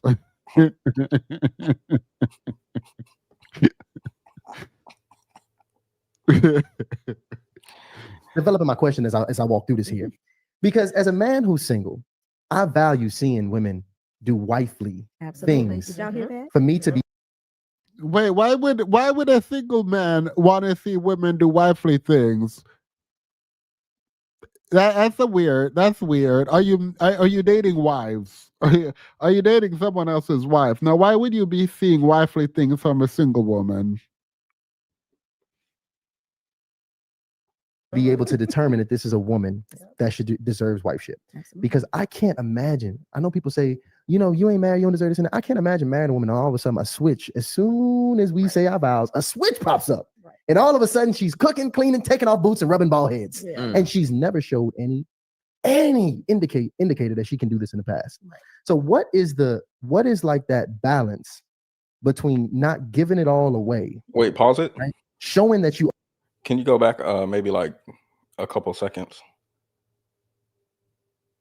All right. So is that it? Like, let's talk. You know what? I'm developing my question as I walk through this here, because as a man who's single, I value seeing women do wifely things Did y'all hear that? for me to be able to determine that this is a woman that deserves wifeship. Because I can't imagine. I know people say, you know, you ain't married, you don't deserve this. And I can't imagine marrying a woman and all of a sudden a switch, as soon as we say our vows, a switch pops up. And all of a sudden she's cooking, cleaning, taking off boots and rubbing bald heads. And she. Was that it? I think it was about to go. She's never showed any indicator that she can do this in the past.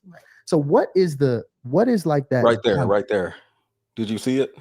The boobs? No, his hand movements. Yeah, that's what I was talking about. Okay. Wait, why did you interpret the hand movement as? Oh, that's the 6'7". Oh, really? Yeah. I did not know that. Wait, is that what these kids are talking about when they say 6'7"? Oh, I don't think so. That's just a movement that's very similar to a dance or something like that that Oh, goes with the saying. I hope not. I'm not in touch with the kids. me either. I Speaking of in just touch with the ignored them. kids, those Epstein files, who Woo! rough out here for a Trump supporter. Mind you, she's like, this man just said there is no switch that turns on when you're married, right? And the woman literally just said, when you're married, everything changed mentally. And married women don't think the same as single women. So they just gonna ignore how deeply inconsistent both these two, his theory is and those women theory. Because those women seem to think once you get married, a switch turned on. Mind you, they're like, oh, you need to practice and all of that to be a wife. And then they're like, oh, when you're married, you think differently from a single woman. That's why I don't have single woman friends. It doesn't feel like a difficult contradiction to identify, but you have to understand, as she just described it, these people just started picking up books this year. The comprehension bit will come a bit later. Right now, it's the reading bit that they need to read it first.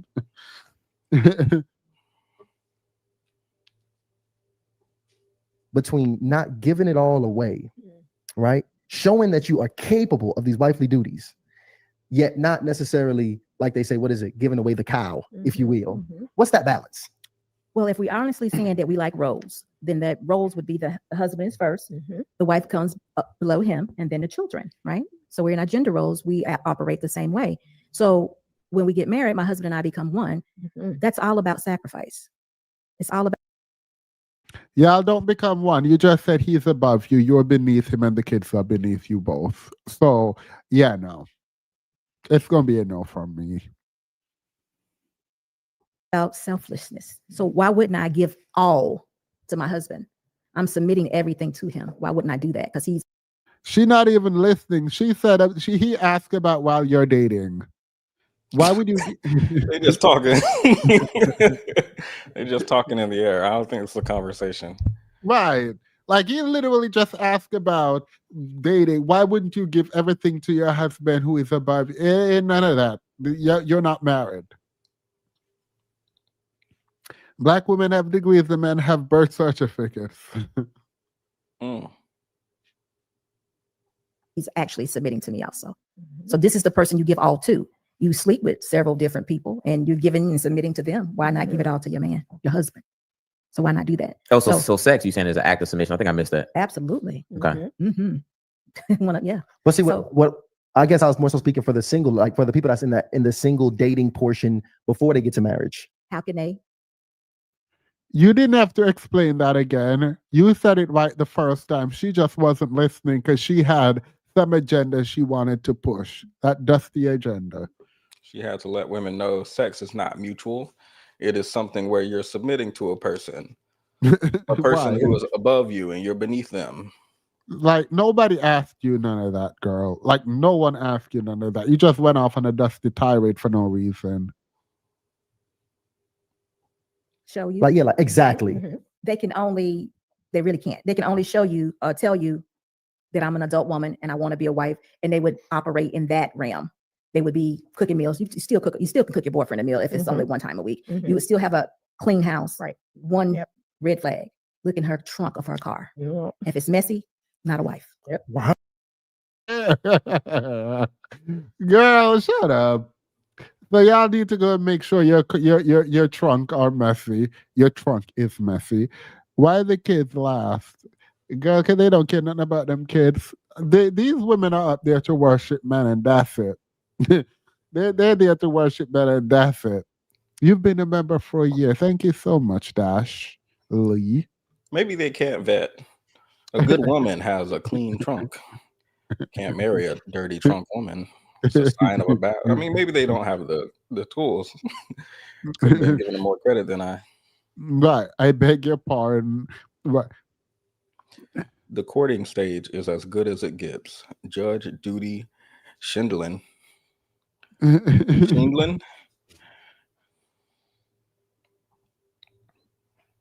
Oh, not a wife.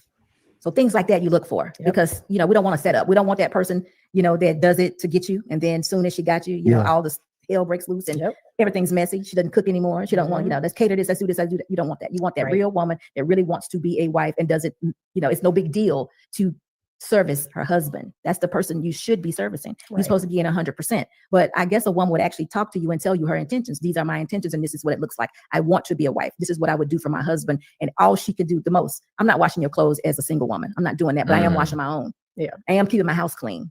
I am keeping my car clean. I am paying my bills. You know, the bill collector's not calling me. I'm not going into bad debts. That I will share with you.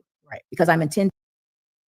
But their money don't matter. So a good wife should be at home destitute with her family until a man comes save her.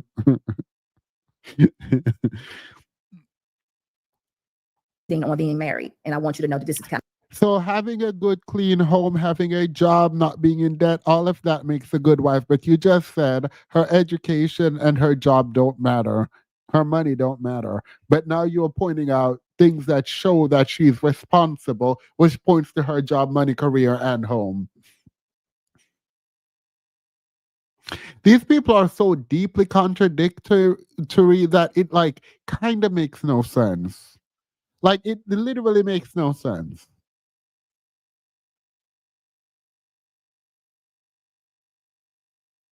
Kind of person that I am. I'm dressing appropriately. You know, you ain't got to worry about me drinking a beer. You know, me and you going to the strip joint together. Those type things. You ain't got to worry about that. I'm not doing that. And you'll just. Okay, then he'll go by himself and cheat. Like, I don't know. I don't know what these women want. Pick up on the rest. Now, she may not know everything, though. Still understand that, but she may be willing because now I have a husband. I am willing to do these things because I do want to make sure that we are both satisfied within this marriage. And I didn't say happy. Okay. Oh my goodness. We got to talk about marriage in a minute. We got to talk about. I want to hold on with that happy though. No, that happy. Satisfied. Okay, let's talk about the happy. All right. Because everybody on Hardly Initiated know how worried Tyshawn is about women who want to be happy. And that just sounds so weird. Because what you mean, Ty? You want an unhappy woman? No. But I don't want a woman who becomes unhappy and files for divorce. So what I'm trying to figure out is what is the goal? If it's not happy, what is it? Satisfied. Right. And what's the difference? Joy.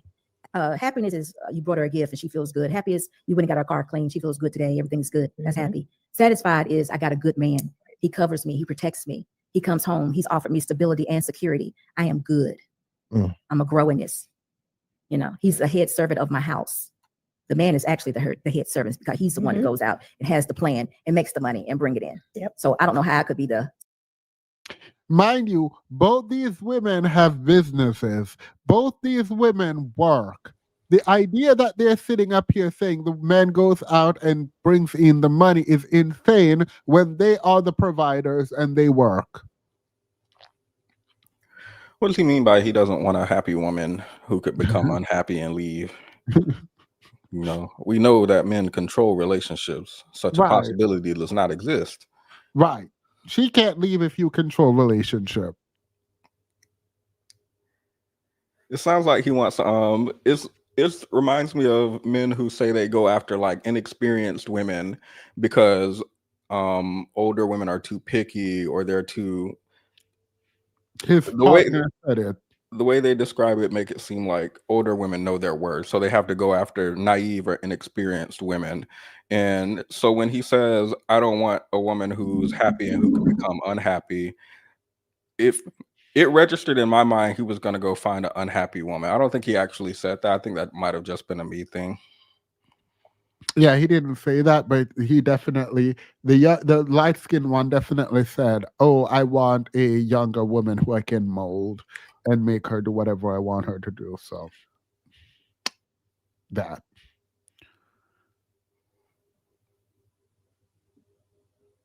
Servient, the most servient one in the home, seeing that my husband is the one that goes out and does all that. But see, I'm a one-pot person too. So whatever I get goes into one pot along with my husband's anyway. So that. I thought she was. Okay, so you work. Is she single? I thought, which one was single? This one. Okay. So you work. He's not the only one who goes and get money. You work and give him your money. Got it. Got it. There's a trust thing that goes along with all this, which I'm willing to take that plunge and say, okay, let's do this. There's a whole lot of things that you have to do to make a marriage satisfying, not necessarily happy. Right. Happiness just comes and goes. Y'all women, Right. we are emotional. On a Yeah. rainy day, I may be sad. Yep. And you couldn't have, my husband would be like, what's wrong? Ain't nothing. You know? And you know, so just like this young lady, Samantha, she was having a bad day. She ruined her marriage on a bad day. Yep. She said how many weeks later? A month later? Yeah. Not even that Yep, long. and She she said she just felt waited. fine. You know, I Mhm. felt better about the situation. Yep. And think about it like this. Like, I'm a big believer in the science of relationships. That's what I've studied for the last 20 years. I'm really into the science of relationship. And when we are looking at clinical studies, we are looking at marital satisfaction. We're not looking at happy. That's what we're trying to define, marital satisfaction. So yes, that's a real thing. Happy is going to come and go. Your feelings are going to wax and wane, and that's okay. I've been a mother for 23 years. I hate my kids right now, but that is today. Right. Okay. Yesterday, Saying you hate your kids on a podcast is nasty work. I mean, I don't blame her because kids are annoying, but saying you hate your kids online is nasty work. Hate is wild. She doesn't she doesn't want those kids, to my knowledge. You know, she might be the type where you have to be like, you have 3 kids, you know that, right? Yeah, you have to remind her she got them 3 kids.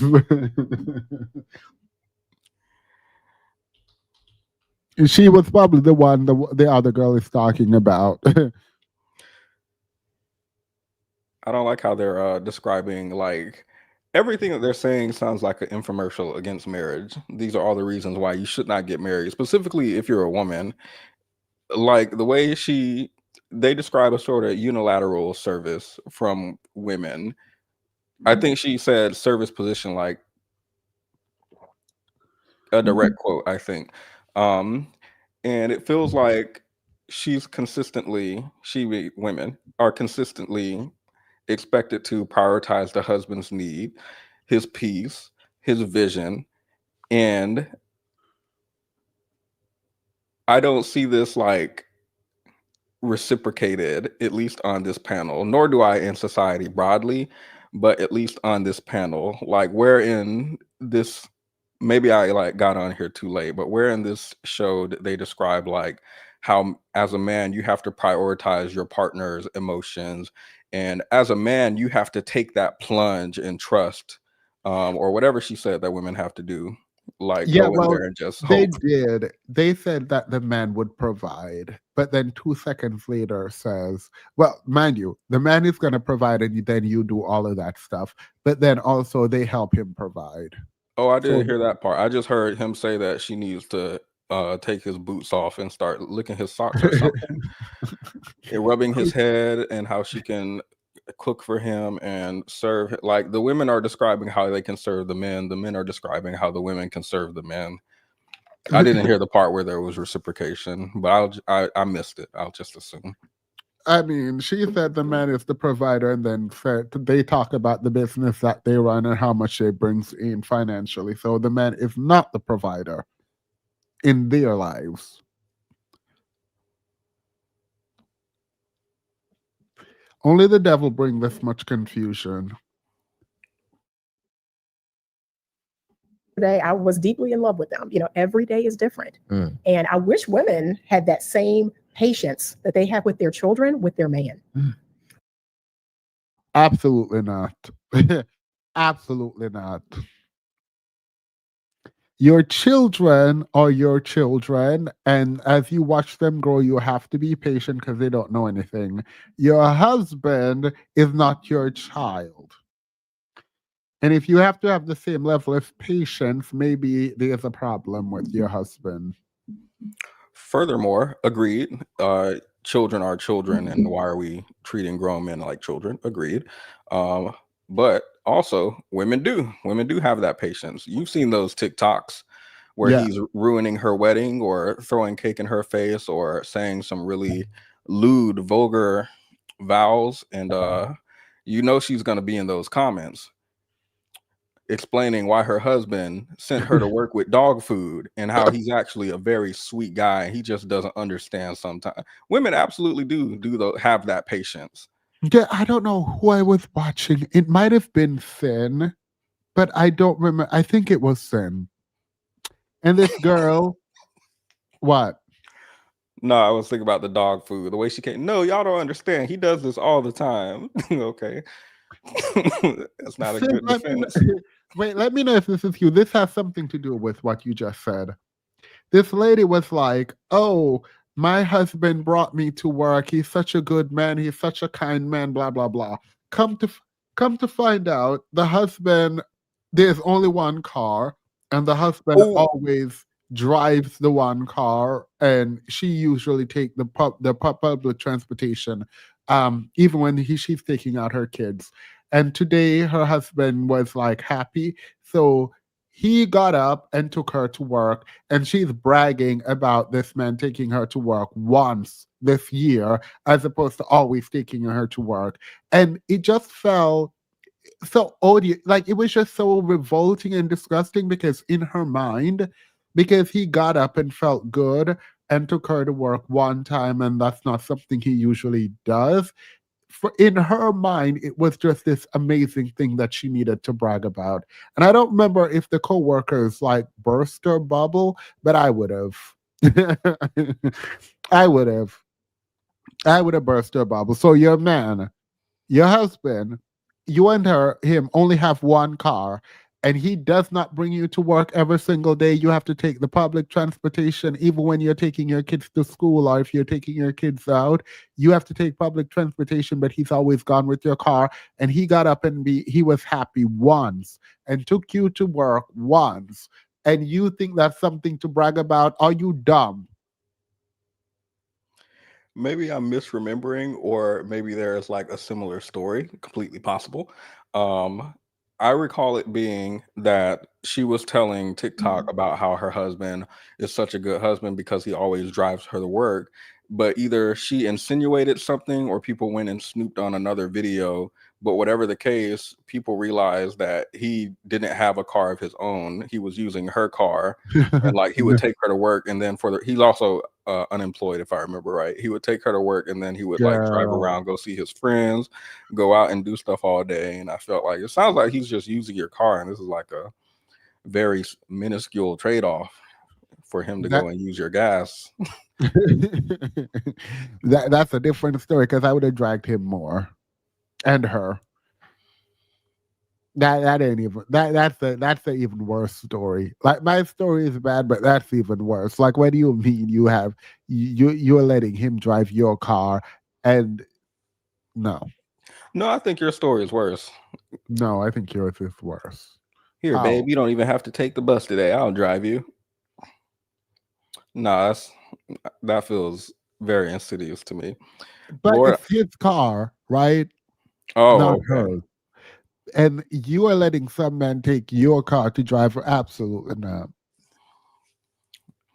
Lord, I've never so happy to be a 59-year-old feral cat who drinks wine and is single if these women are the alternative.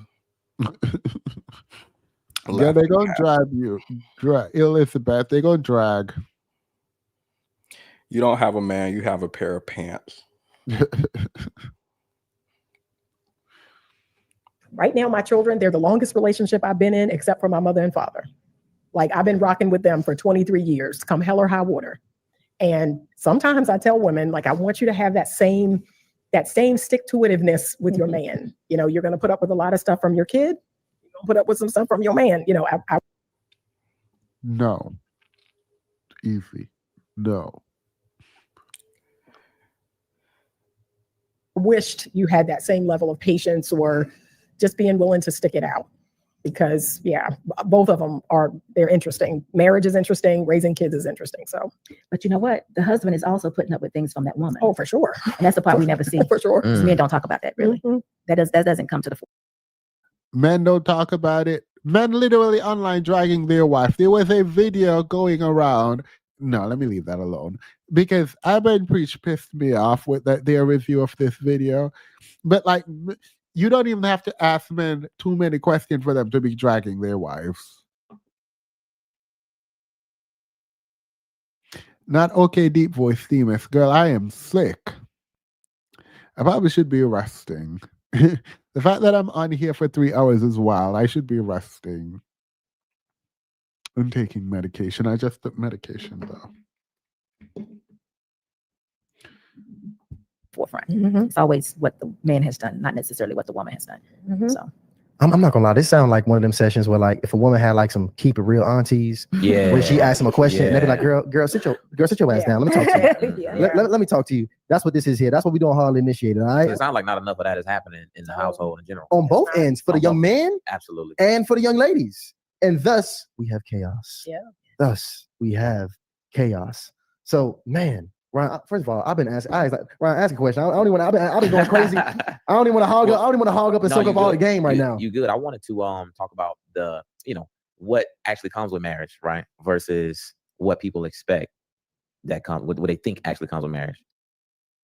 I get it. They don't actually have question. These men are not prepared at all. They're literally like not prepared at all. They don't know what they're doing. That's kind of insane to me. This man does not know what his question is. So, SB, I'll start with you. What would you think? What would you say is the number one thing that before people get married, or the number one thing that people expect to come out of a marriage that actually is the complete opposite story once they actually get married?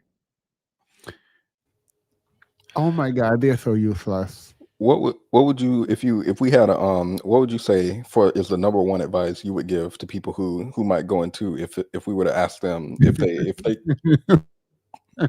it came down to it, what would you say? What would be your advice?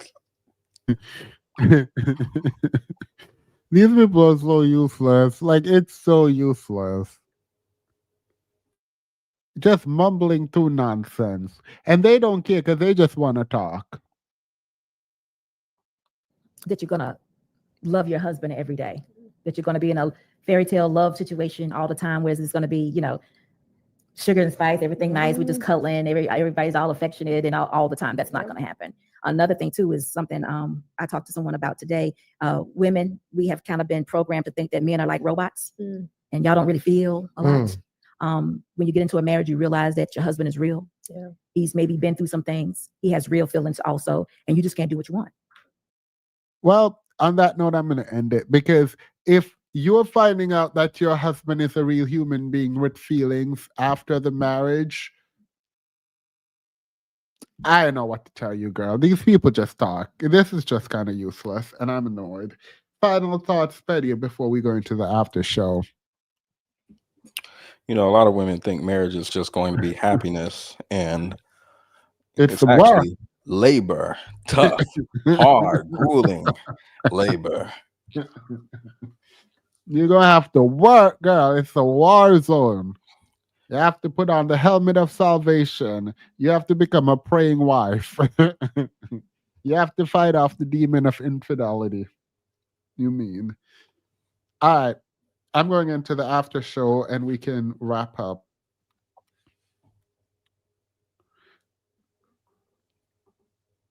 Thank you all for being here.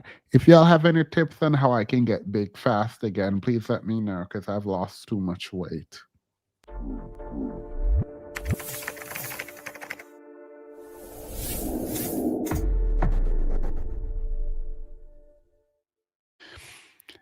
All right.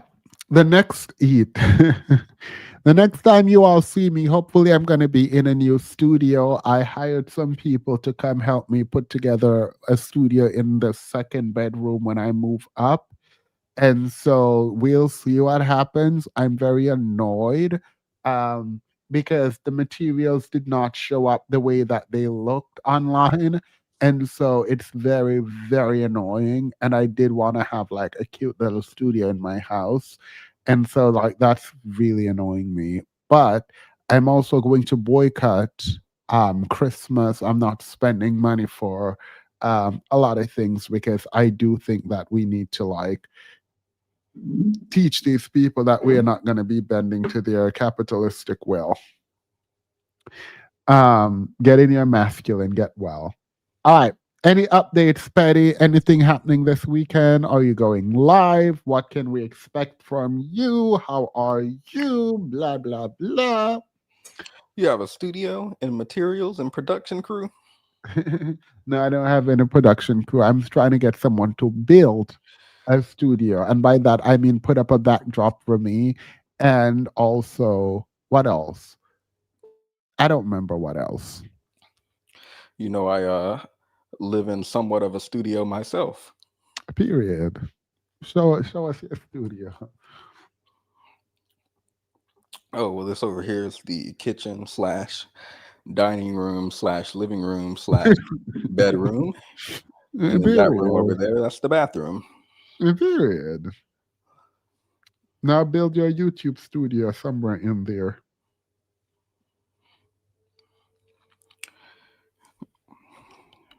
Plans for, I don't have any plans for the weekend, so I guess I will leave you with one of my infamous jokes. Period. Let's hear it. This one comes from my friend. I invited my friend to the bar. She said, I don't want to go to the bar. I'm pregnant. They'll laugh. And I said, pregnant? Whose is it? She said, how am I supposed to know? I don't have eyes in the back of my head. Funny little humor she gave that day. We can all take a piece of that humor with us and use it to brighten our lives in these dark times. Ha ha ha. That was very funny. I appreciate the joke. One of my old friends from high school is pushing 40 and he's still trying to rap. Not really a joke, but I did find it quite funny. Maybe it's time for jazz at that point. That's not okay. Why don't you think? Can he not rap? Well, he's no Prince Petty. Wait, do you want to rap us something to go? Nope. Can you please rap us something to go? No, sir. Why not?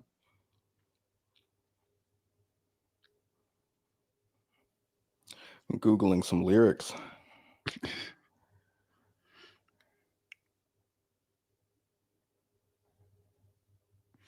Did y'all, while you look for it, did you see Cynthia Eruvo and Misty Copeland collab where she's singing, one is singing Cynthia and Misty's like doing her ballet thing?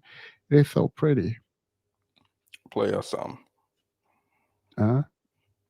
Play us some. I can't because I'm going to be copywritten.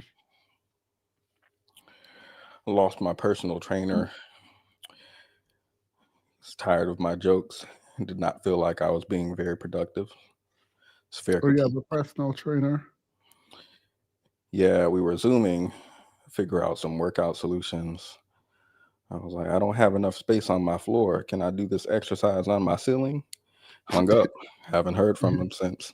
Did not appreciate that. It's the last straw. I don't believe you. I'm ready for the rap. Oh, I don't have any. I could tell you the story about my friend in the rubber band that you've heard many times. Walk with a waddle, body shaped like a Coke bottle. Stay on full throttle. Love it when you know that song? Nope. It's one of the best songs ever written. You have to listen to the Gen Z stuff like 6-7. No. Does anyone know that song? Drop a one in the chat if you know that song. Walk with a waddle, body shaped like a Coke bottle. Every time I hear that song, I just lose my mind.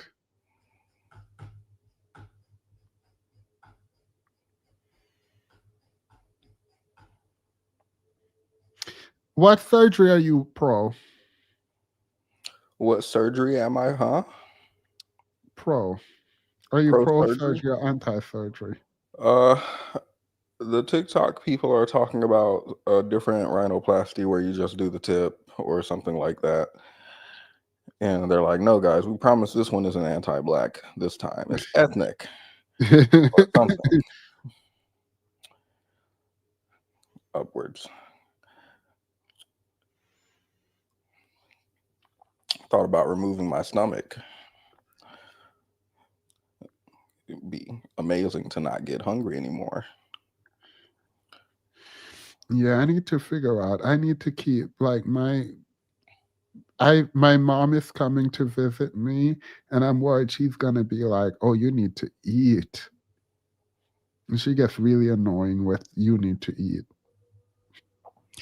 You do need to eat. Maybe you could go for some southern fried rice.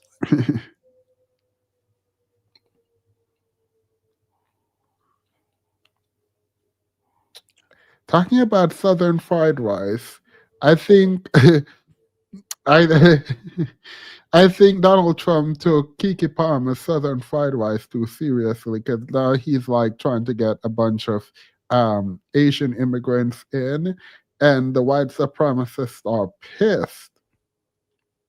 They're going at him. Oh, that's the news that they're pissed at recently Yeah. regarding Trump. Nothing else. All right. Yeah. It's interesting.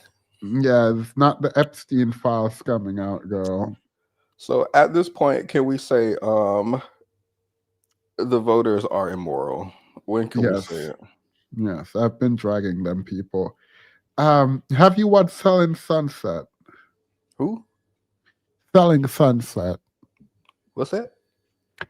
Selling Sunset. A bunch of people who don't do no work. No, I have not watched that. No. Yeah, there's a girl on there named Chelsea. I used to watch, but I stopped, and people are like, "Oh my God, they've been racist to Chelsea." But I haven't watched the last episodes, like the last couple seasons. Ever since, what's her name? That evil girl. My favorite character. She was evil. She's like a tall, blonde Barbie person. And she used to like wreak havoc on everyone's life. Oh my God. Is her name Christine? Yes, Christine. When Christine left, I stopped watching because, like, why would I watch? I like Christine being there just causing problems with everyone. All right. Well, since you don't watch, I will not bore you with tales of my incompetence, and I will continue to go on living my life. Cool. Any final thoughts?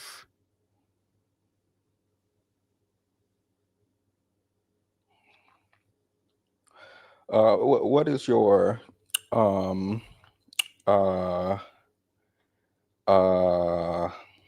Not you being like Billie Harley initiated. This is how they ask questions. what is your? How would you say if I were to ask you? Let's pose the question. So, and let's think critically about it too. If we were to approach the situation from the lens of if we were to zoom out beyond the scope of what we can the lens that we view the world through, right? And so, what would your approach be to that? Period. It would be following through when I do what I do, how I do it.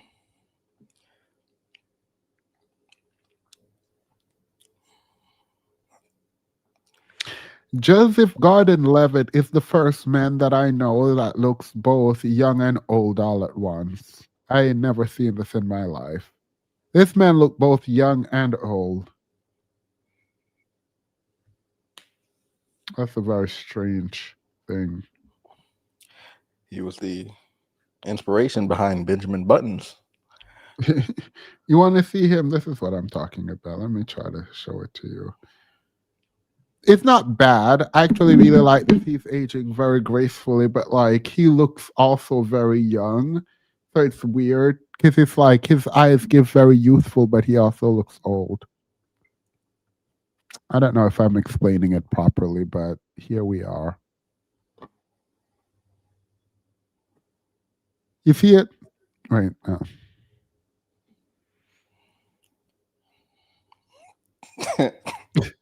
It's like if someone tried to draw Mark Zuckerberg from memory.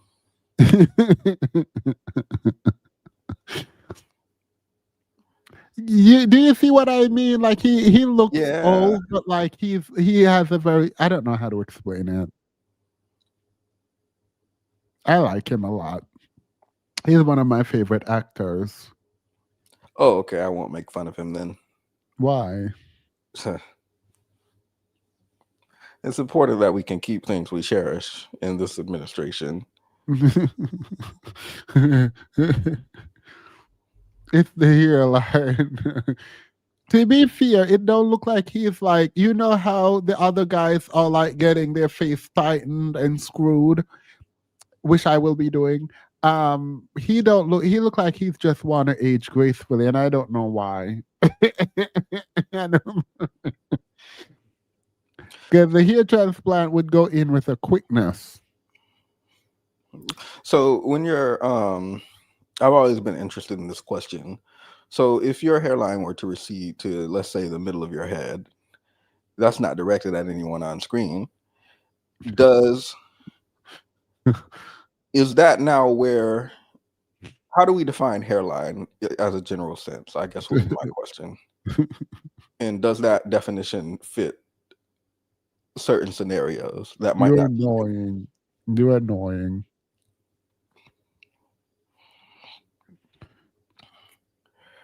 Where are we as far as political strategy? Are we still to build coalition with the right? Oh, I thought you had a problem with me the other day. Come, speak your mind, because you in very bad faith, like misunderstood intentionally what I was saying. What?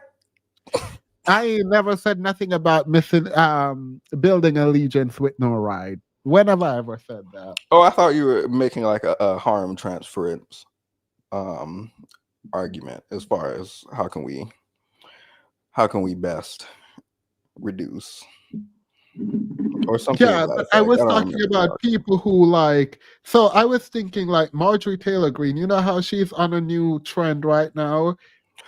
Yeah. Pretending like you like her, interviewing her well, and like let her get on record saying all the right things, and like do that, and then after you get what you want, you can go back to dragging, or if she changes her mind, you can go back to dragging.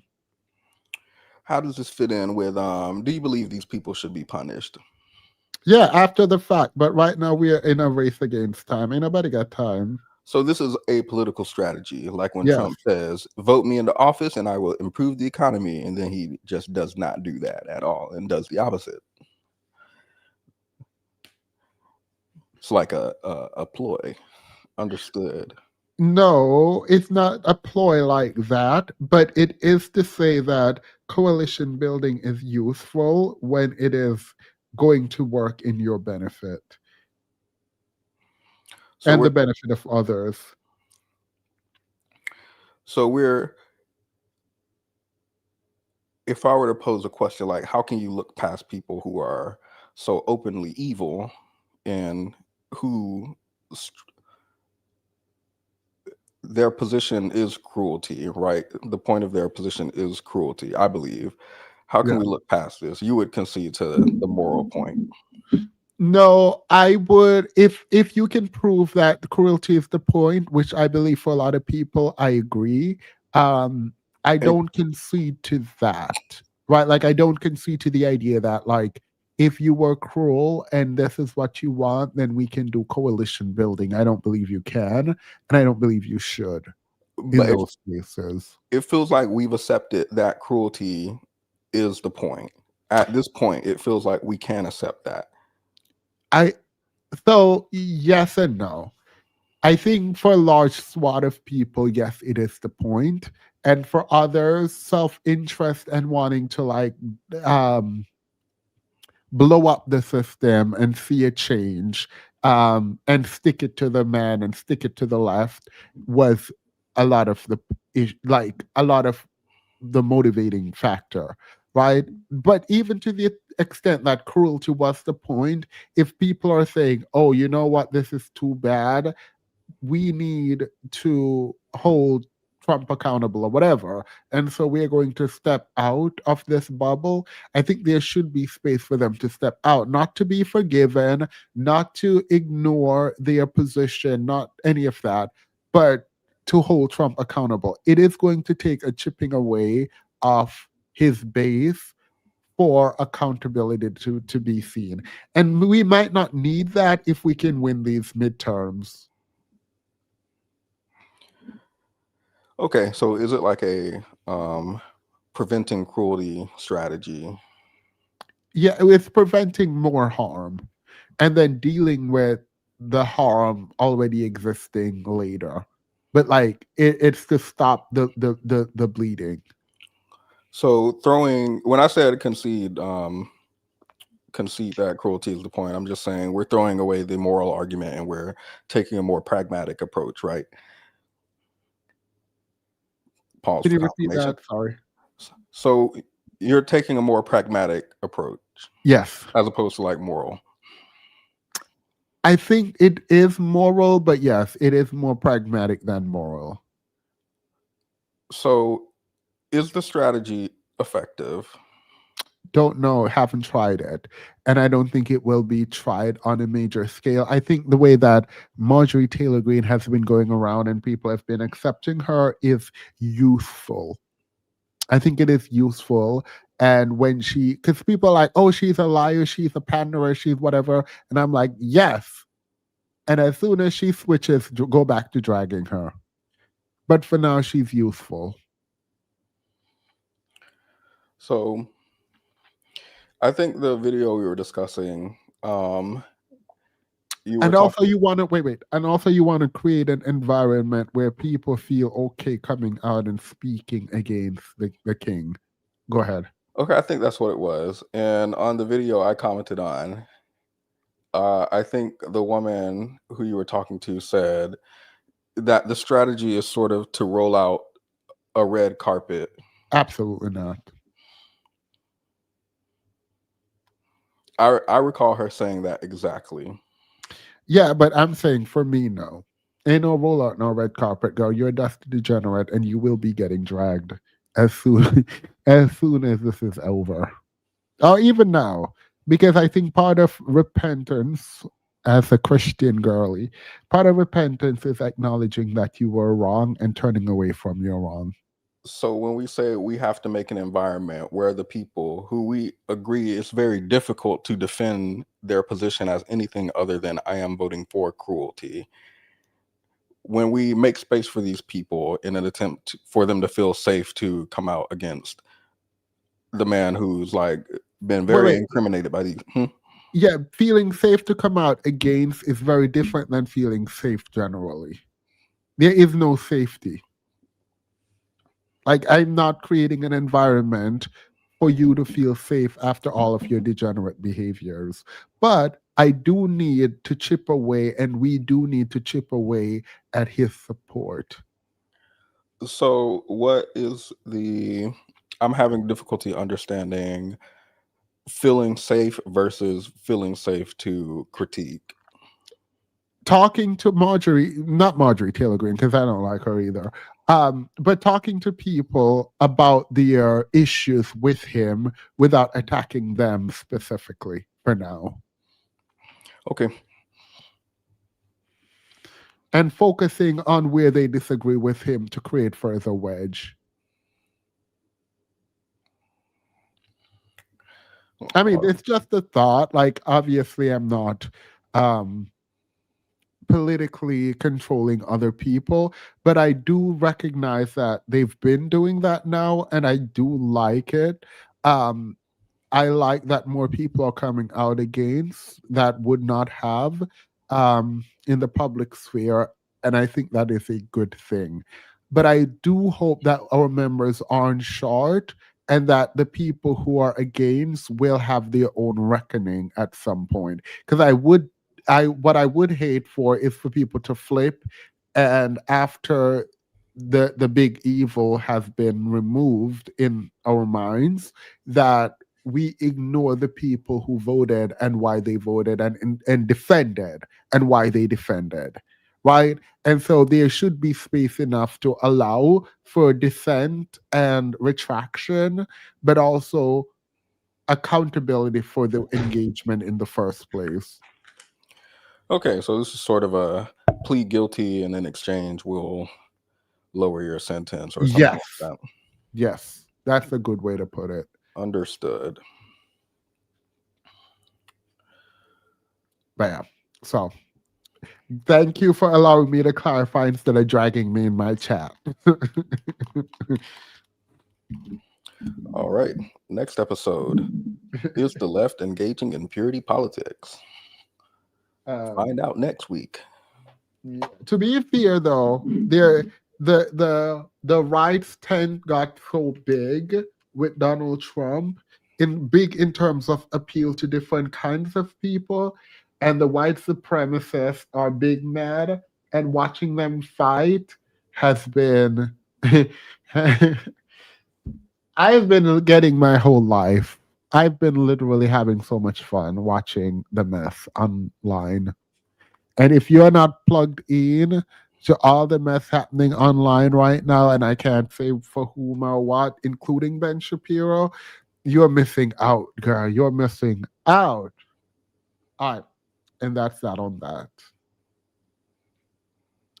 Thank you, Prince Petty. Thank you, all of you all, for being here. I appreciate you guys so much.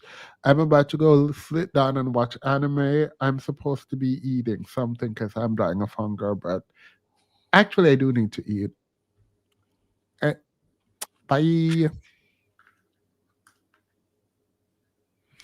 They said, night, night, all. It was great to hear at Prince Petty's voice. Stay feral, period. Bye, everyone. Bye. Good night, ladies and gentlemen.